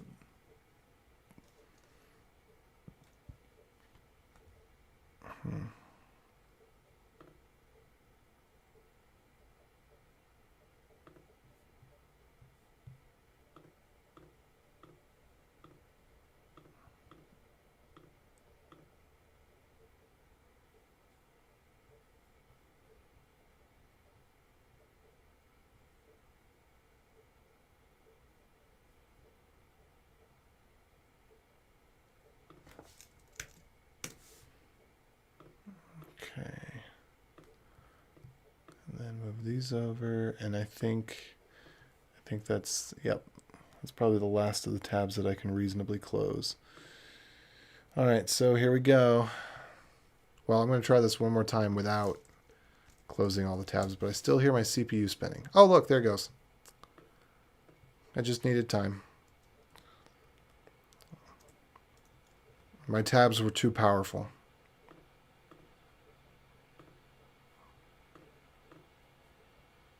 Oh, that's interesting. I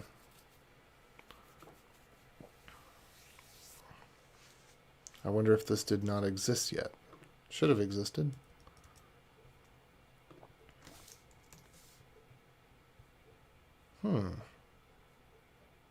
Odd. So we got usage, debug usage. So where did that come from? Set usage. Yeah. Well, we've got some posts, don't we? Yeah, we've got some posts. So why is the usage not working?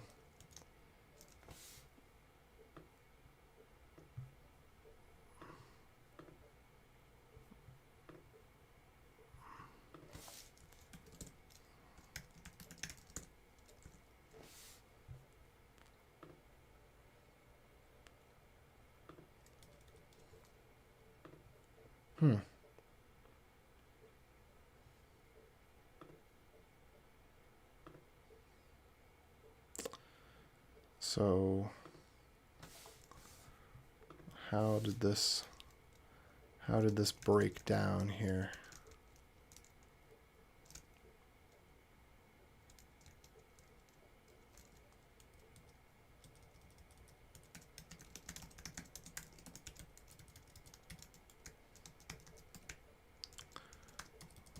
What is total size? I wonder if it's not allowing to be updated when it's disabled. That I don't think that should be a thing.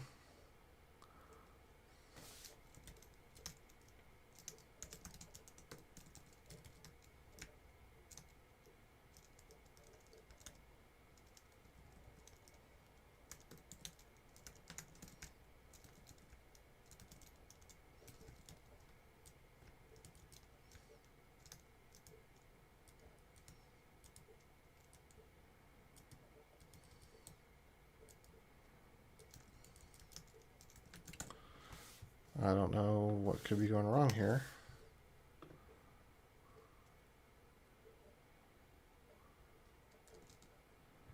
How is this possible? Total count, total size. Oh, because now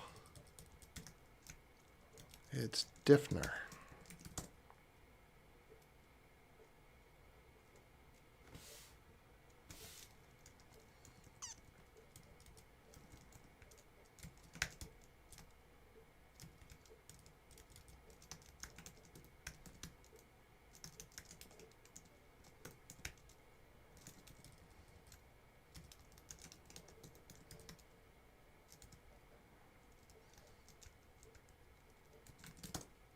There we go. We get mixed up with my snake cases. 3.3 of 500 kilobytes, and then we go back. Now it's 6.2. So it roughly doubles when it's encrypted, and that's probably just because of the minimum block size.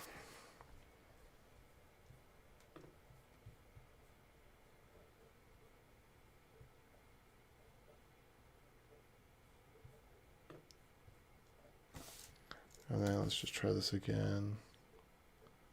How is it? Okay, I'm a little bit confused here. Number of documents here says 6 of 50.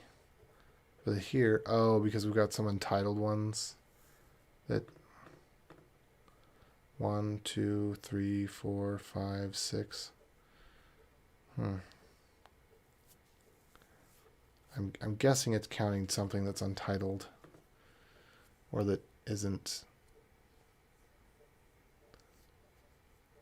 for some reason, isn't represented here.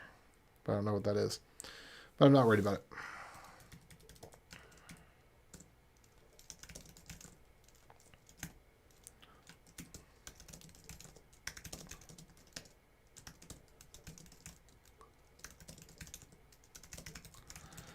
All right, so feature, show usage when listing docs. That's all good. And then here, I think we're good to go.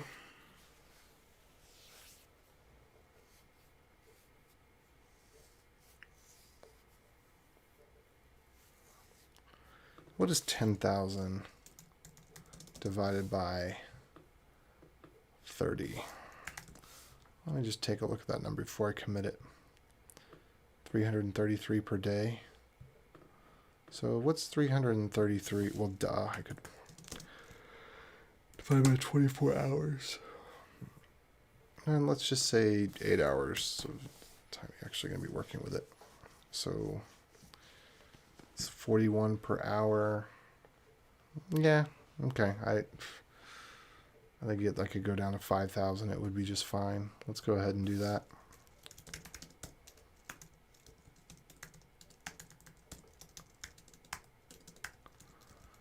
And then in terms of documents,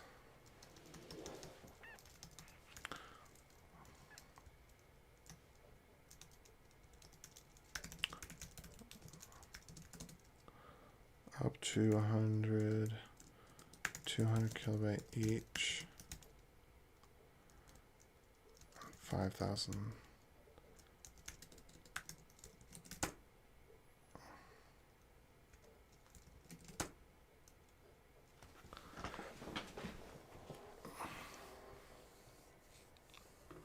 All right, I'll see what this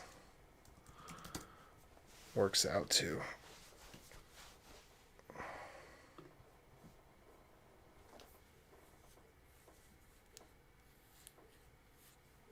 All right, so this is cool. Now it's time to take it into production for real, for real, for real, for real.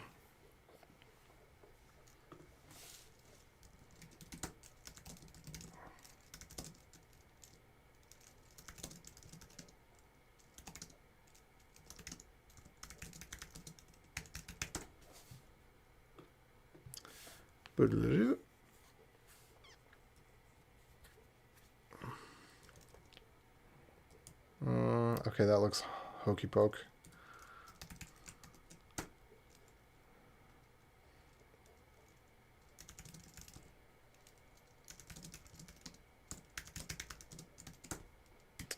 There we go.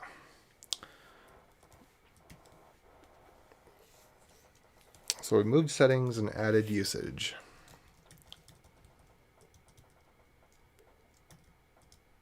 And then I probably need to get rid of a couple of debugs.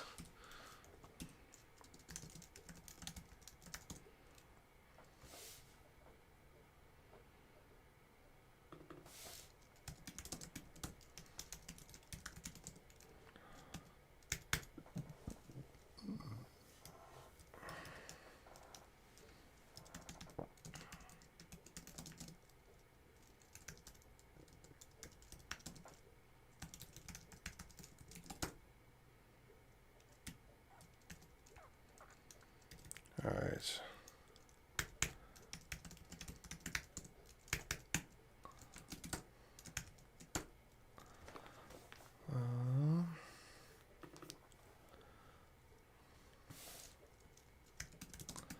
Where do we console.log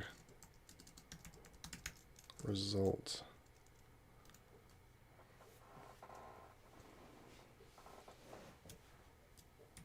During the logout.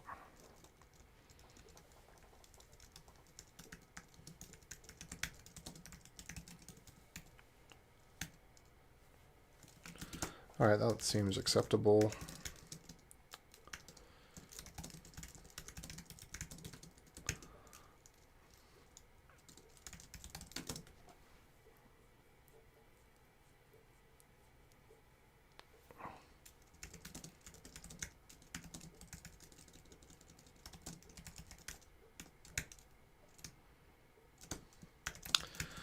Ba-da-da-da. Okay.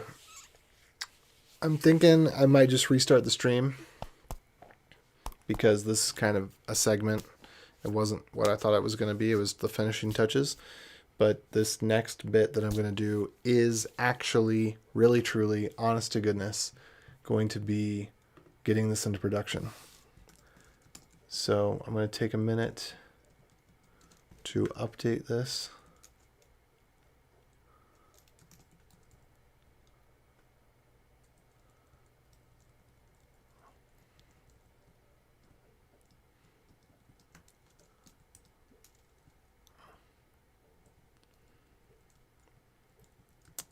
Yep, I'm gonna close it out and I'm gonna reopen it. And I think the only thing I'm gonna change is the number. All right.